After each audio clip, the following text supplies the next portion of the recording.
Good evening. Welcome again to the Wednesday, March 18, 2026 Board of Education meeting. We have been in executive session discussing employment history of a particular person, subject to board approval, and matters of health and safety since 6:04 p.m. Can I have a motion to move us back into the public session at 7:43 p.m.? I'll move.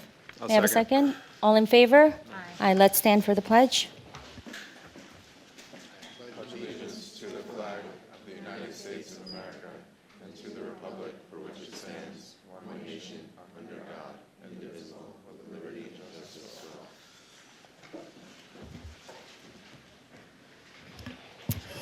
Thank you, everyone who's in person and have been waiting so patiently.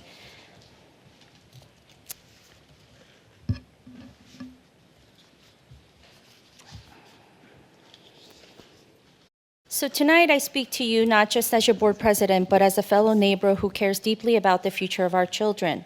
While we celebrate the incredible achievements happening in our classrooms, we must be honest about the fiscal storm we are weathering. In Westchester, we are facing reality where the calculations or the math of public education is becoming increasingly difficult. Fuzzy math, I call it, is happening. Unfunded mandates and inflation, we're being hit from both sides. Albany continues to pass down mandates, requirements we must follow without the funding to pay for them, such as pre-K, expanding pre-K, and electric busing. Meanwhile, inflation and rising operational costs for transportation, utilities, and insurance are eating away at our core budget.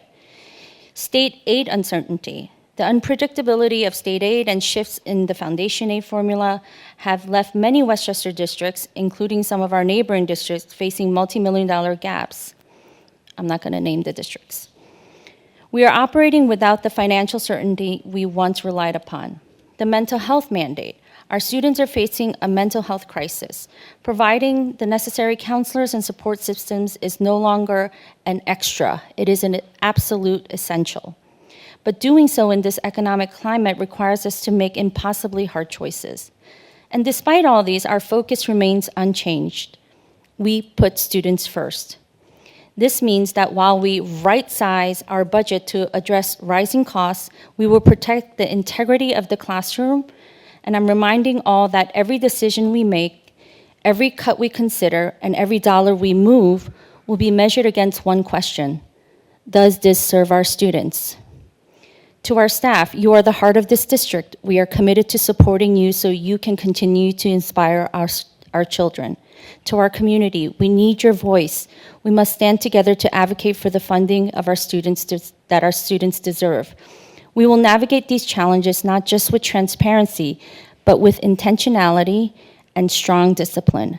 Our priority is and will always be ensuring every child in this district, and I mean every child, in this district has the opportunity to succeed.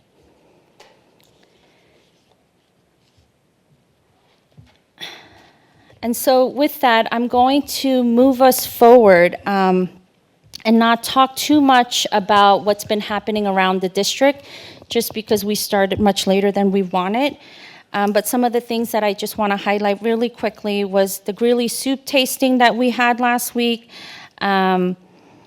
We had multiple end of winter season sports dinners that were happening around the district. And then I cannot forget the theater presentation of Chicago, which, I mean, I haven't seen Chicago on Broadway, but I don't think I need to go anymore. Sorry, Broadway. I've seen a lot of shows at different levels, but this, I mean, every year it just becomes better and better, and I think we can all agree.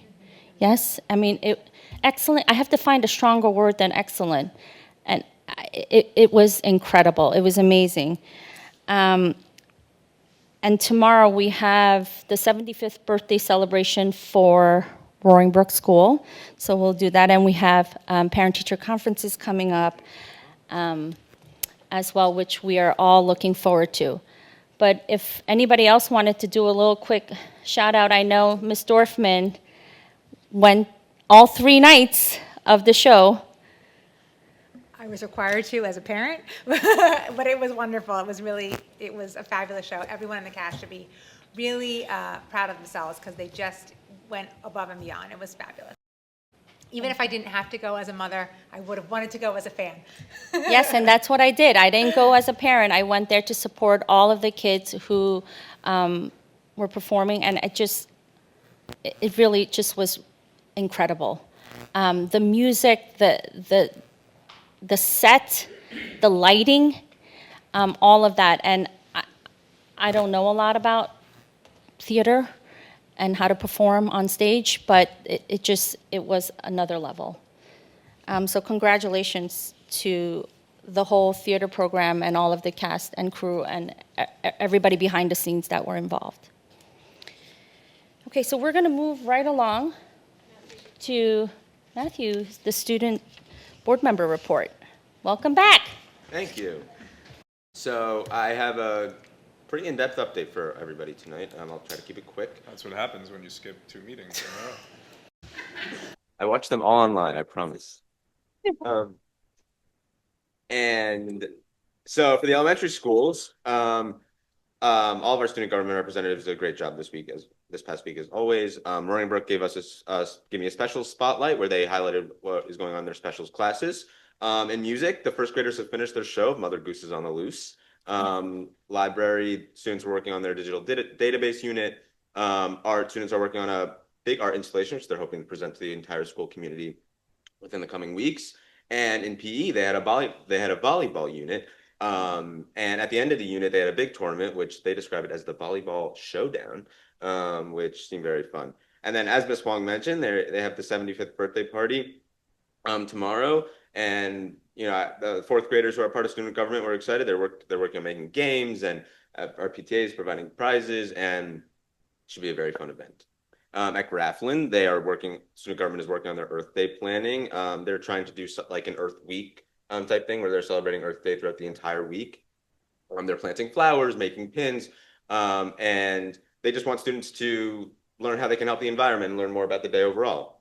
And then they're also planning their March Book Madness, where around the school, and I think this happens at all 3 elementary schools, students and staff are reading books in celebration of March Madness. They're kind of voting on which one is the best one, and I'm excited to see the end of that.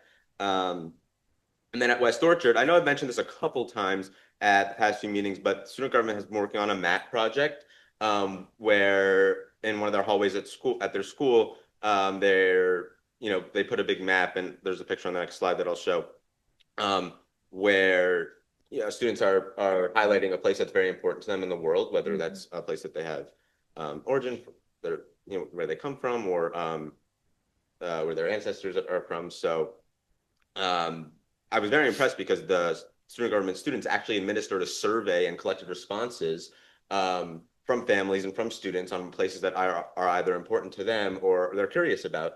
And then they compiled all the information and made a map out of it and put it in their hallway, which I thought was really great. And here it is.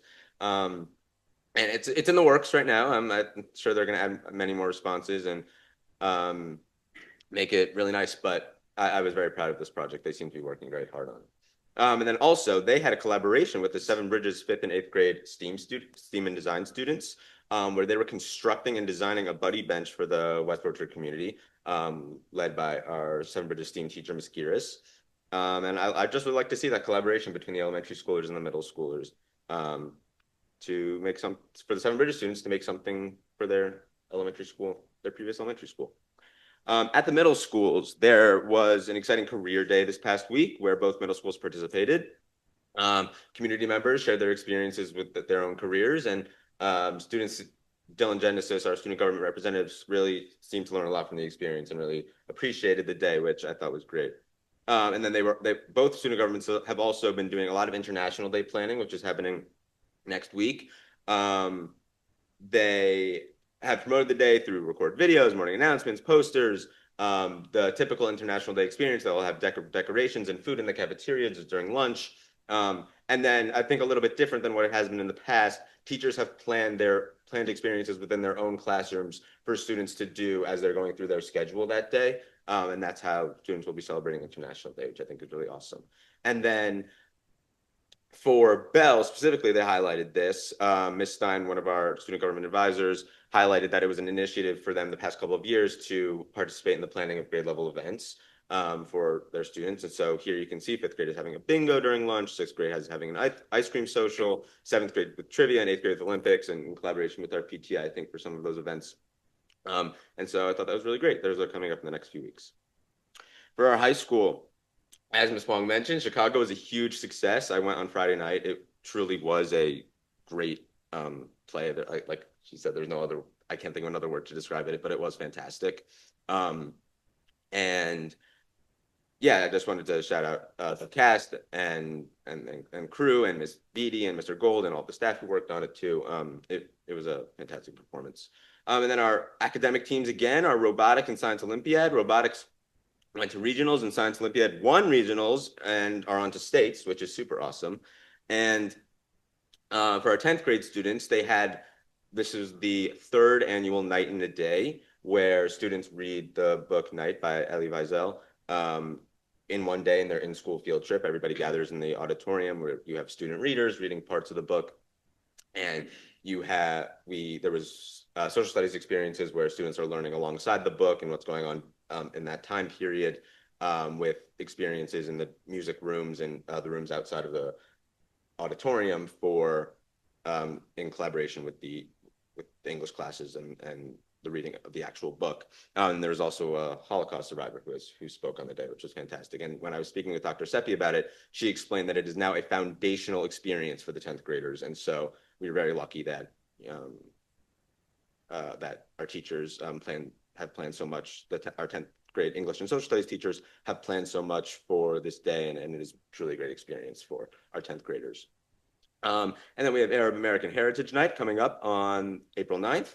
And we had a Model UN conference a couple of weeks ago, and there were several students who won Outstanding Delegate honors. And Science and WESF, which was our Westchester Engineering and Science Fair, or Westchester Science and Engineering Fair, where our junior and senior science research students presented their projects and their original research. And I have a close friend who's a part of science research, and there was a lot of winners this year, as there normally is. And I just wanted to congratulate everybody who is going to be winning an award. I believe the award ceremony is tonight, and everybody who participated. It is a lot of work being in science research, and I just wanted to congratulate everybody and all the teachers who support them, Ms. Ma, Mr. Zupan, and Ms. Piro. And then lastly, I just wanted to thank everybody. I have not been present at the budget presentations, but I specifically wanted to thank the administrators, all of you sitting up here, Mr. Martinez, who's presenting tonight, Mr. Block, Ms. Kenny, Dr. Taylor, Dr. Schoenbart, everybody who have been working so hard on these budgets. And I know students probably don't know what the fund balance is or the tax levy or whatever, but I do know that the work that all of you are putting into these budgets is for the students. And so I just wanted to thank you all. And lastly, I just wanted to thank all of the teachers, because I know these next couple of days are very busy with parent-teacher conferences, and then especially at the high school, we're kind of finishing up AP curriculums and are getting ready for end-of-year testing for everybody. So, and it's a very busy time. So I just wanted to thank all the teachers. Yeah, thank you. Matthew, thank you. Thank you. For I did want to also talk about, is it WESF or is it WESF? WESF. So I know that, I think Dr. Peace could give us a little history on how many, with the numbers of, I think 62 students participated this year. It was like one of the largest cohorts in terms of participation, yes? Yeah, Greeley actually had the largest number of students. It was just at Somers High School this past Saturday. So yeah, Greeley High School. I think I did send the actual date. I don't have it right in front of me, but I know Greeley did have the largest number of students. And as Matt shared, the award ceremony is tonight. It's happening as we speak. Yeah, we know how many students will get awards just because they were invited to the ceremony, but we don't know what awards they won just yet, but we should have that by tomorrow. Yes, so it's exciting. thank you. Thank you. So congratulations to all the students and families that are involved with that. I mean, that's not easy either. Everything is very difficult, and our students are doing it. They're really crushing it. So kudos to everybody. Thank you. So we, before we do our budget presentations, we're going to do our community update. We have some change orders on the agenda, and then Adam's going to introduce our large CSF grants. Then we're going to have representatives from CSF also speak this evening. So Josh, I'd like to start with you on the baseball field. Sure. So there is a change order on the agenda. As we were designing the baseball field, when we got the bids in, they were below our estimates. And then with Dr. Acker and myself, our architects, we started walking the field and are able to keep 2 fields there if we changed the orientation of the field so that there's more community use and school use of the baseball fields, keeping everything intact, expanding the footprint of the baseball field so that we have modified baseball, but it's actually a little bit bigger than that to have other events as well. And then it has better drainage, aeration, and also better fencing than we had originally planned. So this change order is for $120,000. Another option we could have done was rebid it out, and it would have likely been more expensive than the $120,000 change order that you're seeing here. So all of this was at the district request and within the budget of the capital bond project. Sure. So yeah, so there's another change order that relates to the Greeley Pavilion and the Seven Bridges Field. The first is that we decided at the Seven Bridges Field to put a better fencing and a better coating on the fence there. So that's part of it. And then the other part is that we originally had an awning as an alternate as part of the pavilion. We opted that we're going to do that ourselves after, but we had to put certain ties on it so that we could just go buy it and click it in there. So that's what that change order represents. So it's actually saving us some funds in the long run down the road. Thank you. And that was, I think that one was 5.7. And, right, in the consent agenda? I just want to tie it back Oh, to the yeah. agenda so that people, Yes. if they're following along. So the larger change order is 5.7, and then the smaller change order is 7.1 in facilities. So this is 7.1 Okay, because it's under a certain amount of money. okay, great. Okay. And then Adam, do you want to go over the grants? Yeah, thank you. So we have, just by way of a little bit of background, the CSF has 2 different types of grants that our educators can apply for. The first is called an Insta grant, and those are rolling, and there isn't a deadline for those, and their smaller grants are up to $2,500. So teachers can submit Insta grants on kind of a rolling basis, and the board sees those as they hit the agenda throughout the year. In addition, they have what they call traditional grants, and the traditional grants traditionally are over the $2,500. They're more significant grants, usually have a larger impact and more supplies, materials, things like that. And they happen on an annual cycle. And so this is the time of year where they've gone through a pretty extensive process starting in the fall, where there's 2 different kind of rounds of information that they ask for. There's the Part 1 application and the Part 2 application. And the district works with the CSF to recruit teachers to submit these grants.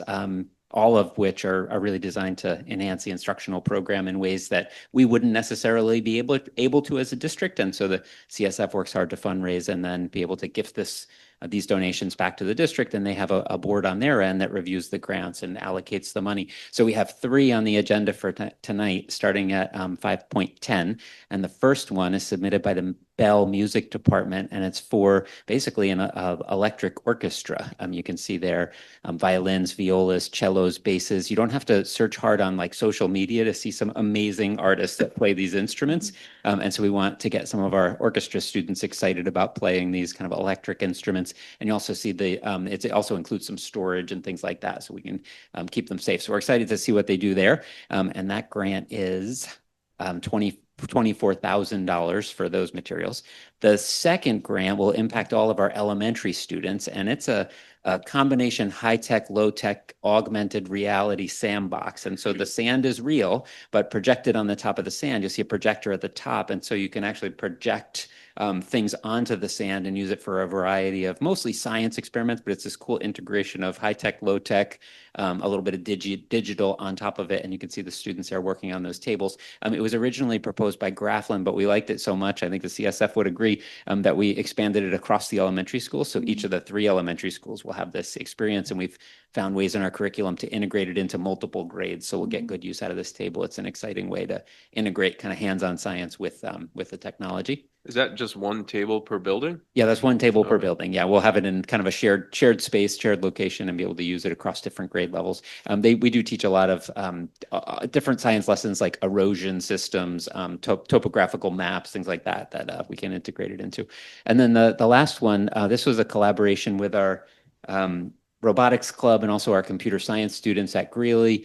Nicholas Ritter is the teacher, and we had been researching robots. Now you start to see robots around, even in the community. You could go to like a food store and you'll see the robot kind of moving through I think it's a little bit on the creepy side in some case, picking out my bananas and I turn around, there's a robot standing there.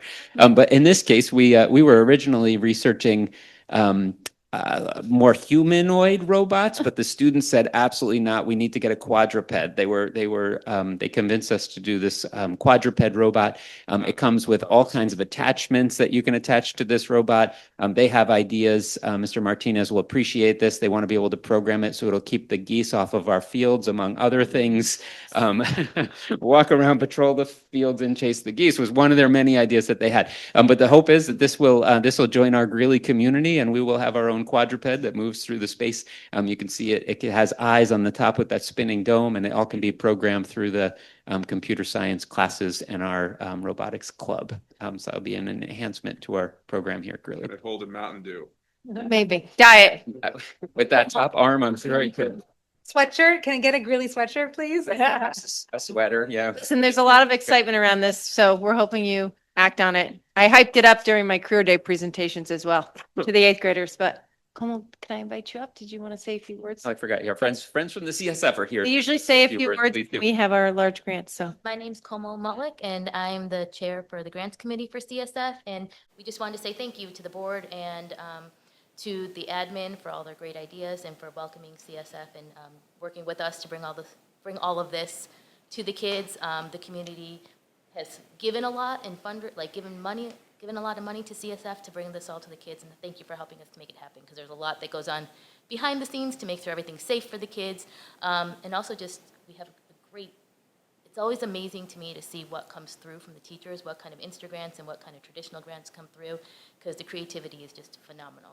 We really have some wonderful teachers with amazing ideas, and it's always fun to see these in the classrooms. It's fun to hear. For me, it's fun to hear my kids say, oh, did you know we have this? And then it's like, oh yeah, CSF, that came from this teacher who had this great idea, and that's why it's in the classroom. So we just wanted to thank you guys for allowing us to work with you to bring all this for the kids. Thank you. Thank you. Yes, so thank you so much to the CSF, to admin for, putting all of these, to the teachers, to students. I know some students have been part of applying for grants, one sitting right here. But I have to ask this question because I know you mentioned that the sandbox it's going to be at every elementary school, and I'm looking at the electronic instruments for bell, orchestra, and band, and I cannot help myself and wonder, what about Seven Bridges?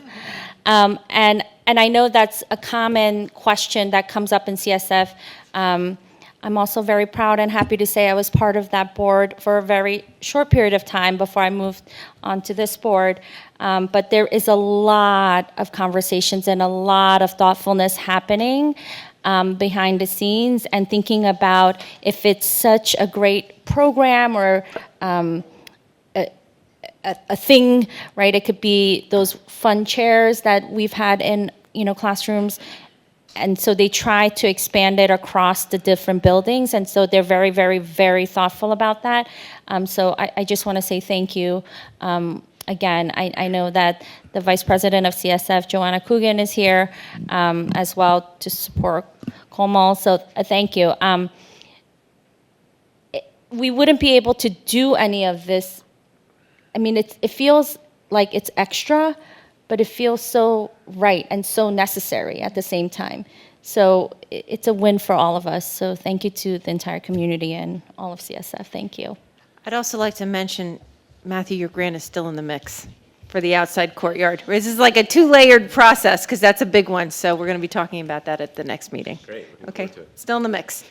Okay, so thank you, CSF from the district. We really appreciate all your generous work and all the work that you do to support us in our innovative ways here. And some of this stuff is just so exciting, and we wouldn't be able to do it without you. Say one thing, I just put a plug in that we have our gala on April 30th. Yes. Dim sum, give some. Or is it give Love it. some, dim sum? Same thing. Okay. Yes, excellent. Yes, and tell us again what date it is? April 30th, Thursday, April 30th, and tickets are on sale on our website. Yes, Great. Thursday, April 30th, and tickets are on sale now. Go. And so that is the end of the community update, because remember, we're meeting every week. So we have a condensed community update, but just our parent-teacher conferences are tomorrow and on Friday. So there's no school for students on Friday and half day tomorrow. And then we have a restorative practices webinar on Monday, and that came out of our parent coffees. If board members who were with me at those events remember, that was a request. We have an a cappella concert. We have some activities specific to each building, and we have our budget forum where we'll be answering some Q&A next week as well from the community. And then we have different opportunities for people to, connect with their building staff and their neighbors in our spaces. And then we have a workshop next week. And then we have the Horse Grilly Scholarship Foundation's benefit on Thursday night. So I want to thank everyone, and we're going to transition over to our facilities budget. So maybe Yasmin, if you could just allow Mario to sit next to Josh while we go through the budget presentations, that would be great. And I'm coming over with the clicker. So thank you, Mario, for joining us. Josh, please.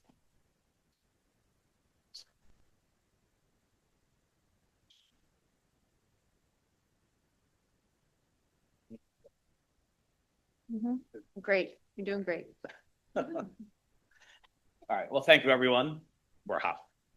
My name is Mark Martinez. I'm Director of Facilities here at Chapel School District. And tonight Speak into we'll it. be presenting to you our proposed facility budget for 26-27.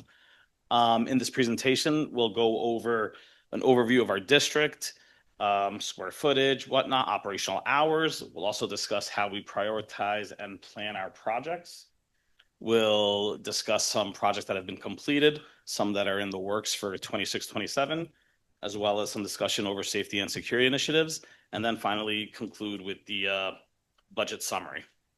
So our district consists of 8 buildings, 6 of which are schools. That's 1 high school, 2 middle schools, 3 elementary schools, an administration building, and a maintenance building. All 8 buildings are well over 1 million square feet of building space, and the facilities department also takes care of 200 acres of property. As you all know who go to this district, it feels like our buildings are open 24/7, which they almost are, not just on school days, but late evenings and over the weekends between community and recreational use. So that does have an impact on our facilities. We do use several plans and tactics on how we plan and prioritize our projects. Currently, we go off of our 5-year building condition survey. We also have planned district upgrades. We take input and feedback from our facilities committee as well as our safety and security committee. And we do monthly walkthroughs with building administrations and faculty to see what their thoughts are. Looking ahead for future road mapping and planning, we are in the process of doing a new building condition survey, which will commence in calendar year of 2027. We have an energy audit, a zero emissions bus audit, as well as still receiving the feedback and input from both committees, facilities and safety and security, and continue the ongoing monthly meetings with administration throughout the district. Using these methods helps us prioritize efficiently and effectively and maintain our buildings in great shape. So now we'll go over some major projects that happened in 25-26, as well as projects that are planned to happen in 26-27. We'll start off at Horace Greeley, which is our biggest campus and has had a lot of projects completed this year. We'll start off with our HVAC projects. We had new HVAC installed in gyms, cafeterias, L building, and GLC, which now all those areas have air conditioning capabilities for heat alleviation plans. We built an athletic pavilion, which increases our storage, as well as a new snack shop, and most importantly, 3 functional bathrooms with running water outside for our sports and athletics and recreation use. We increased our security footprint. We constructed a guard booth at the front entrance of Greeley, as well as protective bollards in our courtyard. We ended up paving the senior parking lot. In that process, we also widened the parking spaces for the safety of our, young drivers to make it a little easier to get in and out of those spots. And, and finally, we finished reconstructing the J Building Bridge, and it was able to open up for the first day of school this year. Projects that we have planned for 26-27 is replacing the B roof. For those who aren't familiar with B, it is the front entrance, main office, auditorium, and back classrooms of the auditorium. So we'll be replacing that roof. Renovating one of our mechanical crawl spaces, as well as updating the auditorium lighting. As mentioned in the earlier slide, the way we actually come up with these projects plans are from the input from our committee groups, building walkthroughs, our building condition surveys, and ongoing meetings. So our middle schools also had vast improvements over the last year. Our HVAC project was also implemented into them. The new HVAC system at 7 Bridges allows the gyms to be air conditioned. Both middle schools had classroom renovations, which include ceiling tiles, lighting fixtures, flooring, and paint being done. Bell had Center Street paved, and we repainted the lines. And the HVAC projects at Bell were in the cafeteria and the gym, which are now also air-conditioned spaces. Planned projects for 26-27 for the middle schools are the construction of the 7 Bridges ball field, the upgrading of our building management system at 7 Bridges, which will actually unify all our building management systems throughout the district to Metasys. 7 Bridges is currently on Honeywell, which is being outdated now because it's over 20 years old. Bell Kitchen upgrades, as well as Bell Auditorium upgrades, and additional classroom renovations in both middle schools. We definitely did not leave behind our elementary schools. HVAC project was also in all 3 of them. So every gym and cafeteria now has the capability of running air conditioning. Specifically at Roaring Brook, we installed 8 air handling units to provide fresh air in every single classroom at Roaring Brook. We installed a gate on the fence line at Graffling for easier exit and access for the walking path right in the community behind Graffling. We replaced the roof at Roaring Brook. 2 years ago, we replaced the roof at West Orchard, and we partially replaced the roof at Douglas Graffling. Plans moving forward for the elementary schools are continuing the replacement of Graffling roof, installing a Roaring Brook fence for safety around the perimeter, the conversion of some classrooms into pre-K classrooms, and some updates in the Roaring Brook kitchen. So summer is really an intense time for facilities. This is when we really get a lot of our big projects done because the buildings are, on the most part, empty. So every summer we have undertake a comprehensive schedule on work across the buildings. We start by deep cleaning every square foot that we have on every campus. In the process of doing that, we also do painting, flooring, any kind of general maintenance required in the room since we're already in there. And it's a lot easier to do it when we have more time to complete that. Every summer, all our gym floors also get screened and recoated, with the exception of one. One actually gets fully sanded down, lines get repainted, and then it gets resealed. That one gym gets on a rotation schedule, so every 6 years is a different gym. Who's up this year? Bell. It needs it. So it's ready for it. Yeah. So we'll also continue with the conversion of our 2x4 ceiling grid to 2x2 ceiling grids and upgrade the lighting fixtures throughout the district as needed. So now we'll discuss several safety and security initiatives planned for 26 and 27. Our biggest goal is to integrate multiple systems into one cohesive communication platform, which will include our cameras, PA system, and our lockdown and emergency notification systems. We're planning to upgrade our camera system, which is probably one of the most important security points we have in our district, our camera system, as well as our PA system, which is the easiest and most effective method to relay information to staff, faculty, and students in real time at schools. After school, we currently have a security guard here at the high school till 5 p.m. to accommodate the middle school needs that are now brought to the high school.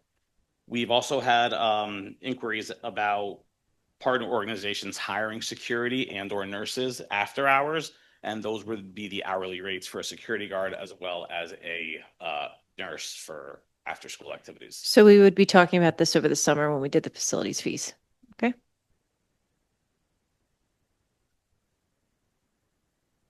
So looking at the budget overall, the maintenance and facility budget is relatively flat. And I'll show in the next slide. Obviously, costs are increasing, so a flat budget is like they're increasing.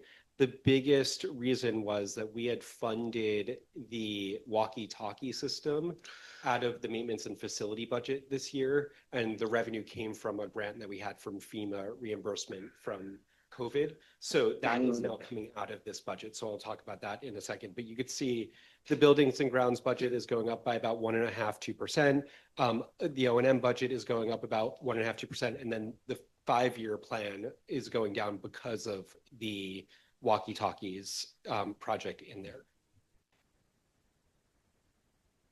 And here, just sort of breaking this out a little bit more, salaries are relatively flat. There's no changes to any personnel. Supplies and equipment, contractual repairs are going up. Utilities are going down because we're starting to use BOCES for some facilities. So you see that budget increasing. So we have a partnership with them to purchase different utilities. Also, our phone system, our new phone system, has about a $75,000 decrease in yearly costs that was in the facilities budget that has now gone away. So while, yes, costs are rising for energy, we've been able to mitigate that with lots of savings throughout the school district.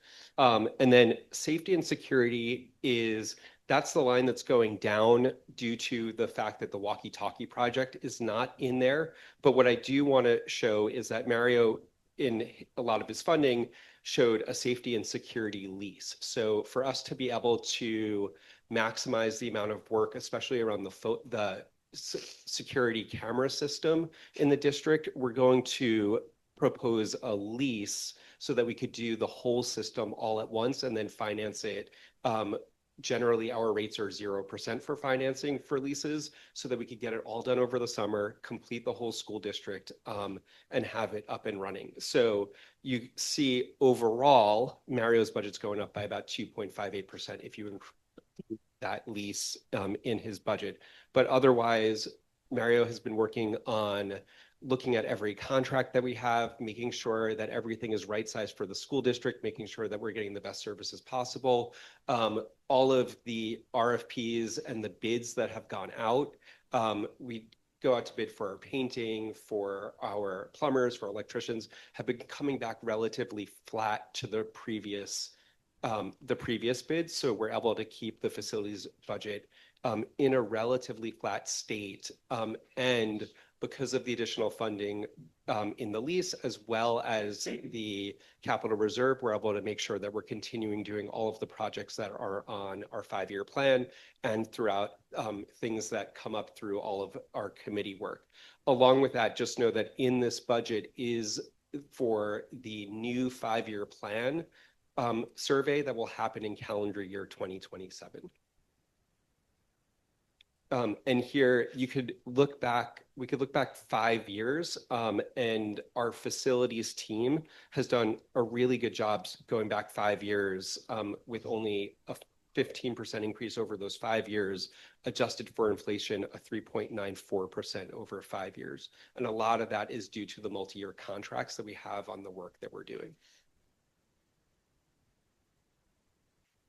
And then just a reminder on the agenda tonight are our proposition for the capital reserve, the Bell Auditorium facilities upgrade and air conditioning, the Roaring Brook perimeter fence, and the PA system upgrades. And again, we have to put it on this agenda because we need to be within 49 days to advertise it multiple times in newspapers. So you'll see for the board to act upon the capital reserve propositions, the SECRA for the environmental labor, and then for the reserve itself, so that then Lisa can advertise it in the paper enough times before the vote in May. Are there any questions for Mario? So we can follow the same rules from last meeting where we go down and we could each have one question and then come back around. We'll just keep whipping around until we're done. Sound good? Okay, we'll start with Ms. Dorfman this time. Oh, okay, fun. First of all, thank you so much for that presentation, and I really appreciated that you put the funding source under each item, because there's lots of different ones, and it really helps the community and frankly me to figure out which thing goes under what category. And so my question was about the safety and security lease, but I think Josh just answered that. And so I think the only thing I really wanted to ask about was the BOCES increase, and that was because we're doing more and more with BOCES because we're saving money in the long run, but it's showing up as an increase on that line. Is that correct? Yeah, so the similar analysis and work that we did with technology, with partnering with BOCES and allowing them to work through some contracts, we're starting to do that with facilities. So like one example is our painting contract with them. They have a contract that we're going to piggyback off of so that we could start to receive some aid on the same things that we normally do. Great. Thank you so much. Hi, thank you. I'm going to reiterate what Ms. Dorfman said. So you guys answered all of my questions that I had when I was reading the slideshow earlier. And my other question was about the BOCES contract. So thank you. But maybe if you have the question to just... Yeah, I mean, my articulate it. original question was, why was less spent on the 5-year budget, and about the walkie-talkie. It was basically the walkie-talkie project going through, and then about the safety and security lease actually costing us less in the long run. So, thank you. I would again echo what Alyssa just said and Allison reiterated. I think it's really helpful to have the funding source there. I think it makes it really clear. I think you did a great job, Mario, truly. I have one question, and this is probably for Josh, and it just dawned on me because I didn't have any other ones. But I always feel the need to say something. In our infinite wisdom last year, I think, so Allison and Tim get a pass on this, didn't we reduce the snow removal? We did, right?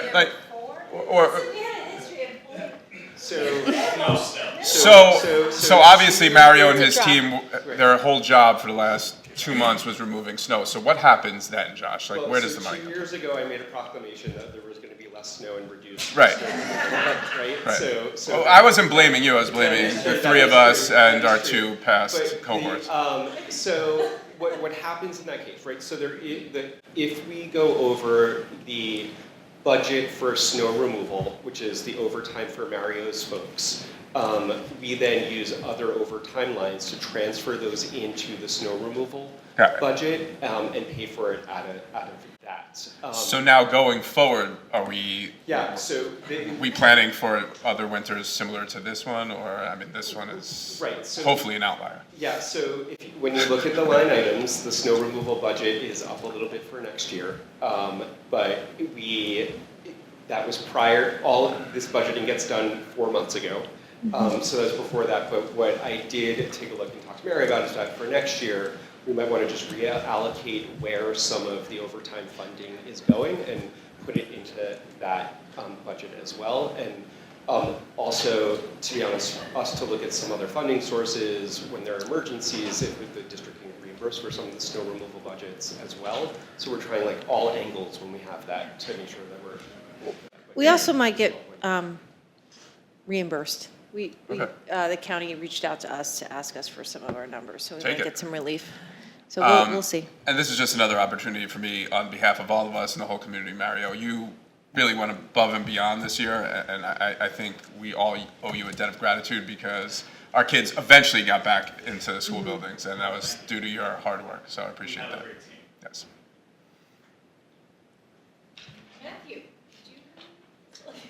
I actually do have a quick question. The Seven Bridges ball field, I guess I'm not familiar with the capital bond project, but will that like completely overhaul the field where students aren't able to use it during the school day for recess? Like, and what's like the response to that? Or It'll be ready. It's gonna, the project will begin within the next couple of weeks, obviously depending on the weather and how the soil is to start digging. Fields will be open by the start of school in September. Thank you for all your efforts and for your presentation. My question is regarding the pre-K room conversions. I see that they're funded by the facilities budget. I had been under the impression from the initial pre-K presentations that we expected most of the costs to be covered by essentially, margin in the allocation per student. Is that still the case? And or if not, do we have an estimate of how large an expense will have to come out of our operating budget? Yeah, so we, in the previous presentation, we have a range of estimates. We're waiting for those RFP prices to come out to determine where we sit within the $10,000 reimbursement. We also have a slide that's coming up which will show what our expenses were for the Grafflin pre-K rooms. While we don't expect a large expense from the facility department to convert those rooms, we do think there's going to be some painting, some moving of things. We need to make sure that the pre-K room has all the right facilities for pre-K kids in there. So we anticipate some expense.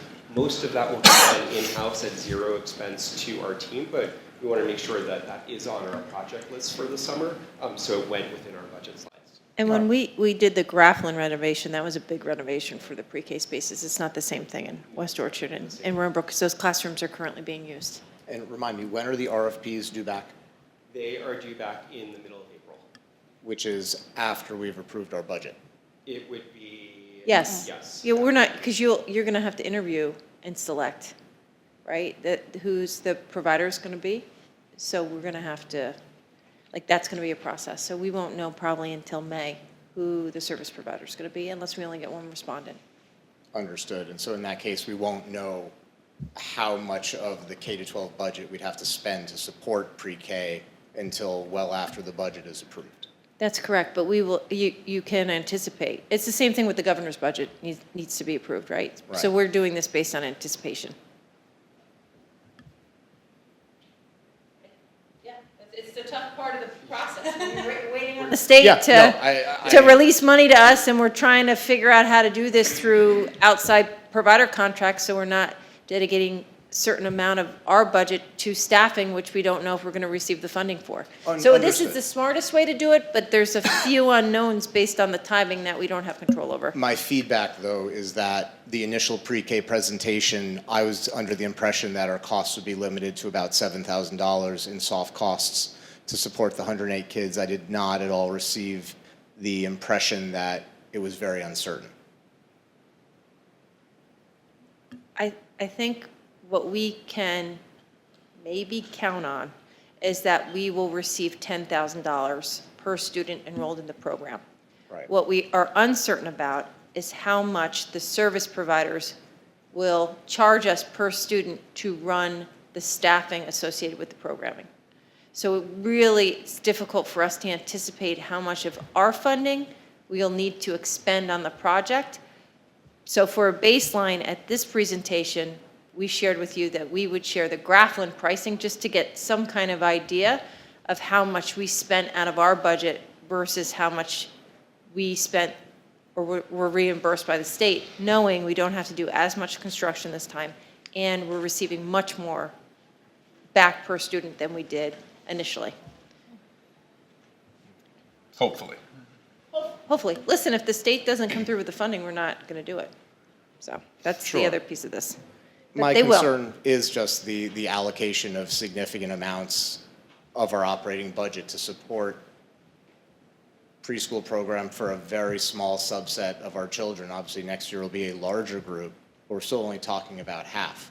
Whereas previously we were spending about $80,000 to support 36 students. And, the opportunity cost of how else you could spend that money to support every student in the district at the K-12 level. Have that discussion when we get to that Grafflin slide? Sure. Or should we have that discussion in the work session? We can certainly have that discussion. I think part of the issue that we're experiencing on our end is we have a need that we've identified in the community, and that has also been identified for us through the state for childcare for students that are emerging force, right? And so do we not respond to that, knowing that the governor is forecasting out that potentially in 2 years from now, the expectation is we are going to have pre-K for everybody? Or do we follow the model that we have in Grafflin to expand it in Roaring Brook and West Orchard to at least begin to address the need that exists in every community, knowing that there's going to be a significant increase in funding from the state to support the program? So that might be a philosophical conversation that we could have maybe at the work session a little bit further, but I don't know if it would change the budget. It would just change the allocation of where the money from the budget goes. Like, it wouldn't change, like, I wouldn't be recommending to you that we change the amount of the tax levy or what we are asking you to support. If you told us today that you don't want us to expand to the 4 classrooms, then we would identify other needs within the budget that we would reallocate that money towards. So it wouldn't change the makeup of the budget, it would change the line items for which that money is allocated. I personally think it's something for us to discuss. Maybe the work session is more appropriate, but I do think it's important to think very carefully about how we're spending community money that is not serving all families or all children. And in addition to the issue of next year's budget and how much of our operating budget we allocate to subsidize the preschool program for some students, also if the governor is forecasting that we might have to be able to provide pre-K for all of our students, then we might have to think strategically differently about how we're starting to grow the program. Because if we suddenly needed to have 4 or 5 classrooms at every school building, are we able to support that? Or should we be looking at a different model for now if the expectation is that in a few years we might have to grow it further? Yeah, I appreciate that, Tim, and I think the model that we're proposing is the right model based on the time that we're in. I also want to just share, a few meetings ago, the board gave us the direction to move forward with pre-K. We've had people registering for the 6 classes. We have the lottery planned. And so those are things we also need to just be thinking about, because if we decide that we're only going to move forward with 2 classes versus 4, based on new concerns that are here today that weren't here before, all that needs to be discussed all that needs to be on the table. So perhaps we can prepare some more information for the work session next week to have a fuller conversation around like what those concerns are, and maybe at that point, but probably not, we might have more information from the government, but their deadlines are in April.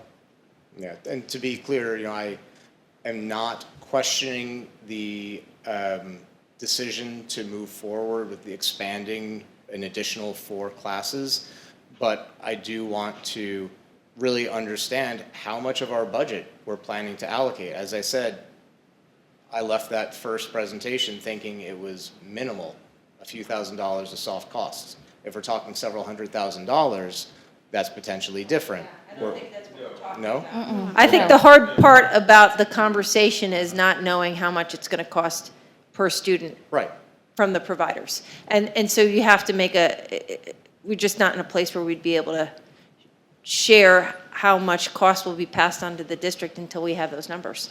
It's really a timing problem, but we can certainly have a fuller conversation with it at the work session. And this year it was what, we spent about $80,000? About that. To support 36 students. 87,000. Yeah, I think we're not on that. Should we skip to that slide or should we wait? I think we should wait, but I do want to just kind of bring us back to our previous meeting when we did have the discussion on expanding the pre-K, and the board, directed the administration to move forward with that and that expansion, knowing that the governor's budget was not going to be set in place, and and understanding that it was not going to be, we don't have an exact number. And I remember sort of sharing that we are in a unique and a really blessed situation in our district, that we have the infrastructure, we do have the space to expand, and so that the cost it won't be hundreds of thousands of dollars. It will be minimal, because other districts are really panicking because they don't have actual building spaces. They don't have an extra classroom, here, there, and everywhere.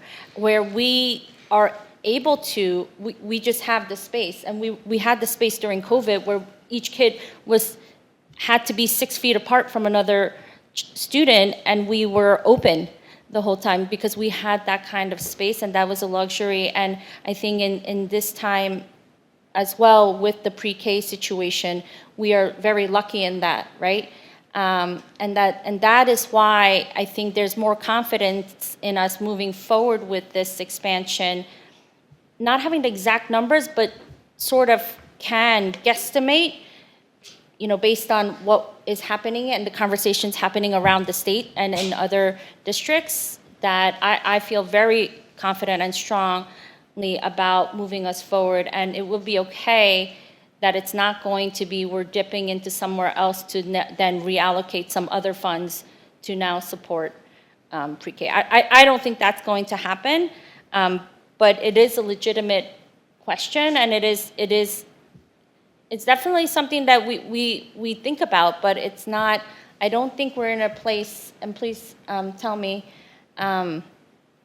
please add on, where those numbers are going to go up astronomically. No. So in terms of the facilities budget portion of it, we're talking, when we look at it, and it's a very different situation than was at Grafflin. We're talking a few $1,000s per classroom to do some minor alterations, because these are classrooms that have been in use, right? They are in the buildings of their school. We're not talking $100,000. I think on Mario's team, if we're talking between $5,000 and $10,000 per room, that would be a lot. The biggest thing is that our plan is for Mario's team to do this in-house. So we wanted to make sure that that was included in the facilities budget as part of the project for the elementary schools, so we know how the summer is going to be used with his team as they're cleaning. But we do not anticipate we'll see in the slide for Grafflin, we do not anticipate the same construction and facilities costs that we did in those Grafflin's classrooms. But even with the RFP coming back in mid-April with the teachers, or the staffing around the pre-K expansion, that's not going to be, that's something that those, like, guesstimate, I keep calling it guesstimate, but those numbers have been shared in terms of like what we're projecting, what we're thinking. Yeah, so, right, in that slide, we don't anticipate that the RFP numbers will come back at the $10,000 reimbursement. We are projecting at this moment that they will come back less than that. There will be room in those reimbursements for us to fund other portions of that program. And if they did come back in a way that we felt wasn't appropriate, we would redo the RFP. But I think that it might make sense to talk about this when we get to that slide more. Yep. That way we can continue on with the Okay. presentation, and then Sounds we could we'll have the slide up so everyone has the numbers in front of them. It's the last slide. Unless you want us to move the slide up now and talk about it I'd like to keep it in order, if that's okay with everybody. Let's just keep moving. Okay. Thank you. Okay, so my question is about the roofing plan. Mr. Martinez, if you could tell us a little more about the roofing plan. I know that with the bad weather we've had, and just over the years, we've had, leaks in places, and it happens in our homes, so it's going to happen in our buildings. Can you just tell us a little bit about how you plan? I know you have the 5-year roofing replacement plan, but the replacement plan versus the repair plan, and if there is one, and what does that look like? And I know I really appreciated the funding portions in parentheses too, so we know exactly where it's coming from, but I think just even for the community's understanding of, is the 5-year plan just for Greeley, or is it district-wide? Or do you have a 5-year roofing plan for each building? So right now, we're in a very good spot with our elementary schools that by the end of this summer, all 3 elementary schools will have new roofs. So we're looking 20 years out for those. From our previous building condition survey, we have ratings on our roofs throughout the other school buildings. Seven Bridges and Bell are actually in pretty good shape as well. Horace Greeley was the school that had the most, the work that needs to be done the most here. So B building was considered a roof that needs to be replaced, following by K building, and then actually H building.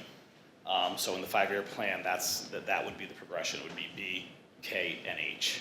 Okay, so just within that one specific building, just here? Yes. At this, okay. Yeah, because right now, of course, unless the new building condition survey that we're coming in 2027 says different, that would be the plan moving forward. Yes, because I do recall doing the board walkthroughs, which we do need to actually get on the calendar, that we've just did a lot of work at West Orchard. I've been up there. We did a lot of work at Seven Bridges, and we put that coating on, right, and for Bell as well. So that makes sense to me. But I just wanted to understand, like, if this was just building specific, or this is going forward even after that work, because those were not full replacements, only just certain sections, and then there were a lot of repairs. And that was supposed to give us a not lifetime, but it was going to give us mileage for, like, whatever, a decade at least or something. So, yes, so I just wanted to clarify that. Thank you. I'm good. Going down, going down. What was the duration of the safety and security lease? Is it 1-year term? That $232,000, That will be a 4-year term. a 4-year, meaning it's $232,000 each year for 4 years? Or and you're gonna show it decreasing each, No, that's each year for 4 years as part of our lease. is 232, so approximately $1 million. Right. Okay, 4 years. that was it for me. Oh, No that more was it? questions. And then just if you can, I know everybody said, well, you answered my questions about the safety and security lease, but could you just go over what that is and what that will look like in the next 4 years? Yeah, so as part of both the health and safety committee and the facilities committee, we had identified numerous safety and security items, one of them being the camera system, the other being the PA system, our phone system, and a few other things that were in there. So we have looked at all of those projects, and one of the projects is the camera system throughout our school district. The infrastructure is aging a little bit. There's a lot of new technology that's available, and it makes sense to do that entire system all at once in the school district and not do it in pieces of buildings, because it doesn't make sense to have different systems throughout the school district. So in order to maximize and be able to do that and fund it over time, rather than rather than it costing about $1 million, right, to do the whole system, we can lease it and pay for it over time in there. So we would be committing to a lease for about $260,000 each year for the next 3 to 4 years, depending on what the pricing that comes back. For all the upgrades and all of those systems, but simultaneously, but each year. Right? Yep. And at the end of 4 years, what happens? That lease will go away, and we will make a decision either for those funds to not be renewed, or there might be in a committee another project that comes out of there for us to fund a new lease. Okay. But our financial commitment will end after 3 or 4 years. So I guess my question is, in understanding, or thinking about leases, I'm just off the top of my head thinking car leases, right? So once you're done with your lease term, you return the vehicle, and then so you have to start a new lease. So what happens here? Yeah, so we always, and this is the same exact process we take with our computer technology. After the lease is over, we have a $1 buyout, so that then the district owns all of the property. Yes, and I think that's the important piece that I wanted you to share.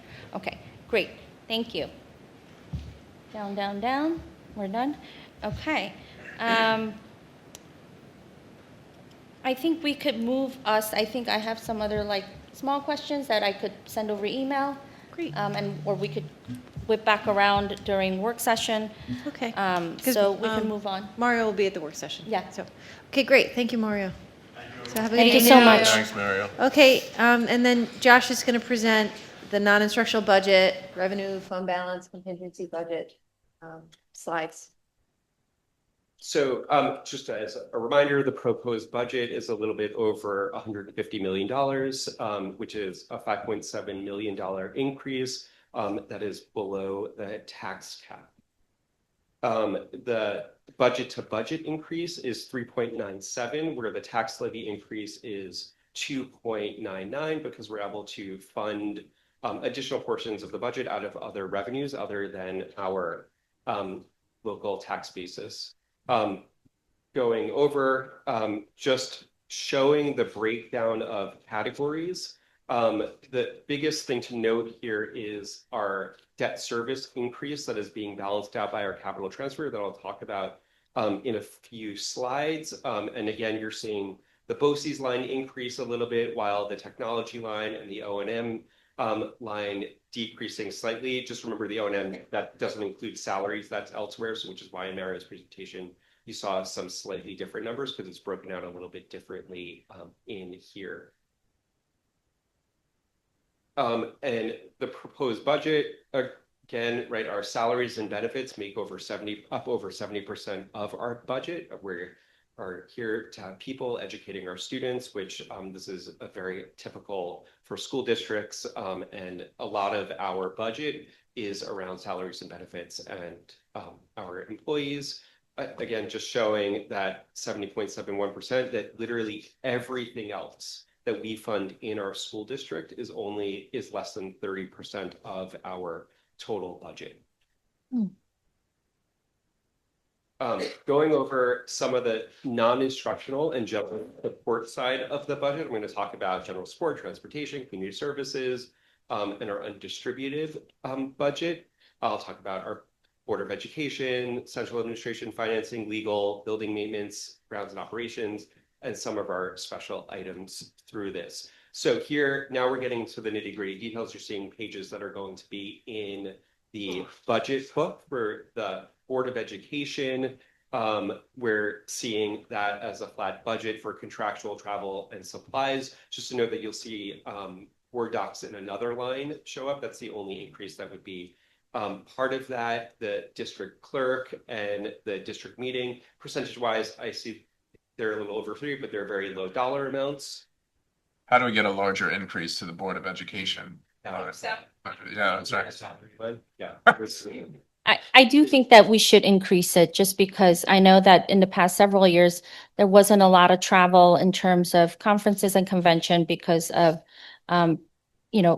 board trustees not being able to participate as much as they wanted and the learning opportunities. But I do also the fact that the NYSBA conventions were in New York City, but next year they're going back to Buffalo. So there will be some more travel. And so I expect that to go up a little bit. I know because it was maybe, I don't remember if it was last year or the year before we took some money out of there. So I'd like that to at least be back in there just so that it gives us, I know if we all go, then that's fine. We're going to find the money, but it's also not a lot of money, compared to the entire budget. So, but that's just something for consideration. Thank you. Here, the chief school administrator, you're seeing this going up by 3.6%, right? That's generally around salaries and a couple other things. And the non-instructional and the instructional salaries are in there. We see in the finance and auditing, the increase in here again is around both non-instructional and instructional salaries, as well as an increase in some other services that we're looking to automate some processes through the business office. Our auditing internal and external is going up just by the contractual amounts. Those are all been multi-year approved approved contracts, so those are predicted. Which we are really grateful for because that is the majority of our budget. And if that is controlled then and it's fixed, at least for several years out, that helps us a lot. And so thank you. Predictability is important. Human resources and leadership development. The increase here again is mostly around salaries and some expenses that we know are increasing contractually through there. That funds all of the HR department. That we have our public information. You see a BOCES increase of $50,000 there. That's because a shift of how we've been doing some of our advertising and media and having people take pictures that just came from one line and moved to this line to be in the proper place. And then here our special items. This is going up by 5.6%, which is $117,000. The biggest increase to that is our unallocated insurance to NYSER. We have been seeing significant increases from our insurance company over the past few years. And this year we're expecting over close to over a 10% increase in those fees. And I do want to remind they have been our provider. We're a founding member of NYSER. We have been looking into see what other options are. I'm not in a place to make a recommendation for next school year because this takes a very long time and there's a lot more to consider than just funding. So we would need to have a much longer and larger conversation around insurance before making any decision. But I do want to note those increases that are happening, and NYSER, they provide insurance for close to 75% of New York State. So every school district is seeing this increase as well. Everything else relatively flat in there. Just note BOCES admin and capital services. Those are fees that we pay to BOCES, and that is our allocation through the whole way that BOCES is funded and allocated, that they give us those values for next year through their budgeting process. Transportation, you're seeing that this is going up by 4.19%. I know that's a little bit higher than CPI, and our agreement with Chappaqua Transportation is CPI. The increases are really to coach busing and our increased athletics busing because students are going further. So the contracts with coach busing companies have been going up faster than CPI. Our community services, I think like Mario said, our community uses our facilities, which we are really happy about. The first is the census survey, and that's the work that Lisa does around surveying everyone that she does through and sending out all of her work to the community, and that is predicted to just go up by the budget amount. In the undistributed, we're going to talk about employee benefits. Our employee benefits, we seeing a 3.18% increase, and I want to make sure everyone knows that includes our retirement, our health insurance, our retiree health insurance, our unemployment, our life insurance, our compensated absences is only going up by 3.18% this year. This is due to minimal increases with our health insurance plan next year. Also, TRS is actually going down our contribution while ERS is going slightly up. So that all really starts to balance itself out. And we just really work hard on trying to keep those costs in line with the budget to budget increases, knowing that there might be some years where it goes up a little bit more, but in the past few years, and we're really fortunate to partner with PNW BOCES for our health consortium that has been financially doing really well to keep the main source of our costs down and our increases within line of our budget. Our debt service, this is where we're seeing, and I have some slides a little bit later that are increasing. We know about the bond service that's going up, and then also the $232,000 increase in the leases that I spoke about as well through Mario's presentation. So there you're seeing that increase in the debt service line. And here, just so that everybody, in 25-26, our debt service all of our debt service, including leases in 25-26 was 8.5 million. Next year, it's going up to 10.25, 10 million almost exactly. But then we start to see debt falling off. Our bonds, our energy performance contracts start falling off. So we really do have a bubble year this year, which is why we're using part of our debt service reserve to counteract that. And then as we get into the spring and into next year, we can start to, and we get our building condition survey in calendar year 2027, as we get our energy audit back, start to think about making decisions about future year debt service at that time. And our interfund transfers, which really our transfer to capital is going to zero. That again has always been the plan to offset our debt service. And then our transfer, especially for our summer school programs, we have to keep that there because we have to make decisions about the summer and then fund the summer, but our summer starts July 1st. So we need to transfer funding into next school year and then back at the end of the year. So this is really just a financing piece that's always in our budget.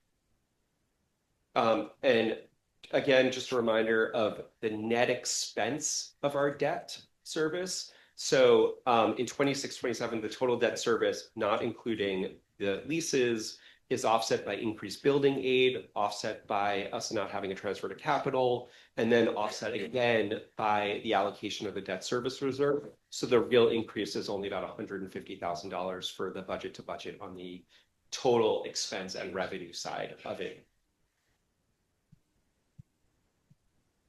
Looking at our revenues, and just a review of our revenues, our property taxes going up by 2.99%. Our state aid actually is increasing due to BOCES reimbursement and also seeing an increase. We're seeing a slight increase in our foundation aid due to the change of formula for Westchester schools. And then we're appropriating a little less of our fund balance for next year. We are using a little bit of our debt service reserve. I have a whole slide that I'll talk about our reserves in a few minutes. And then everything else, roughly, those are small amounts there, showing us a 3.9% increase, balancing out our expenses with our revenues. And again, here, this is just showing the real main thing here is that our reliance on property taxes, our local is 85.45. Our district is predominantly funded by our local taxes. That portion is going slightly down due to other revenues as part of our strategic plan. Increasing those revenues has been part of it, and we're starting to see the fruits of that labor.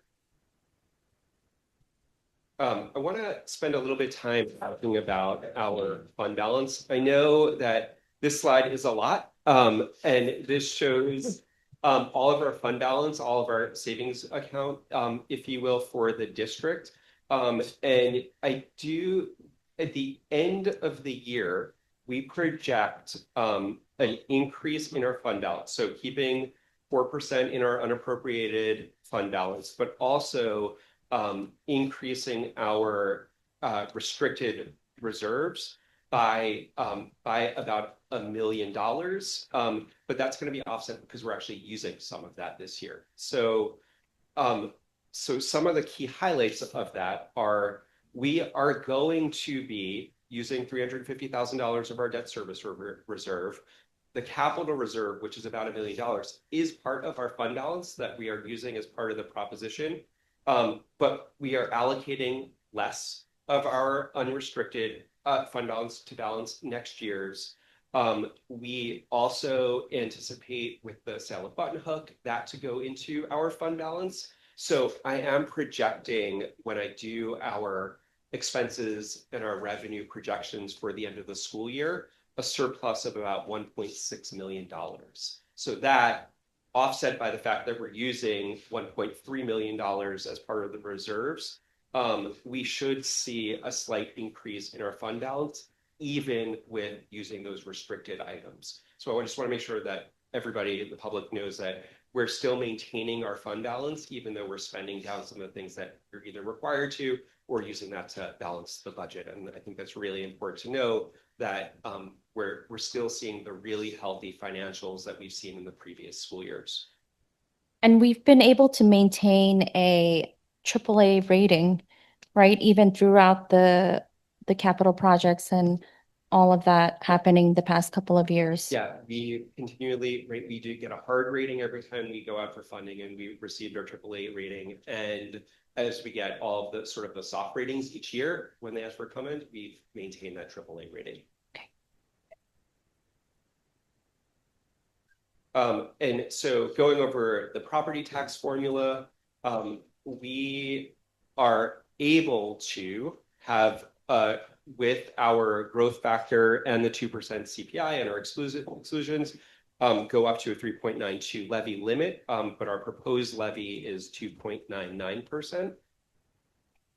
And here, this is mostly to get published, is the full calculation of that we transmit to the OSC every year to show all the calculations of taking the formula, what's excluded, pull that out of last year, put in the inclusions into this year, do the calculation and come up with that 3.92 number that hasn't changed since March.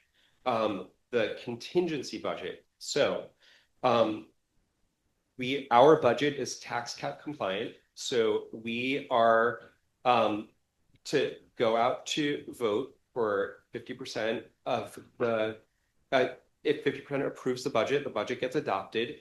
If 50% don't vote and approve the budget, the board has the ability to adopt a contingency budget, which I'll talk about in the next slide, or propose a second vote, which could be the same, higher, or lower than the originally proposed budget, which goes out to vote on June 19th. If that's approved, that budget gets adopted. If it's disapproved, we are required to go to a contingency budget.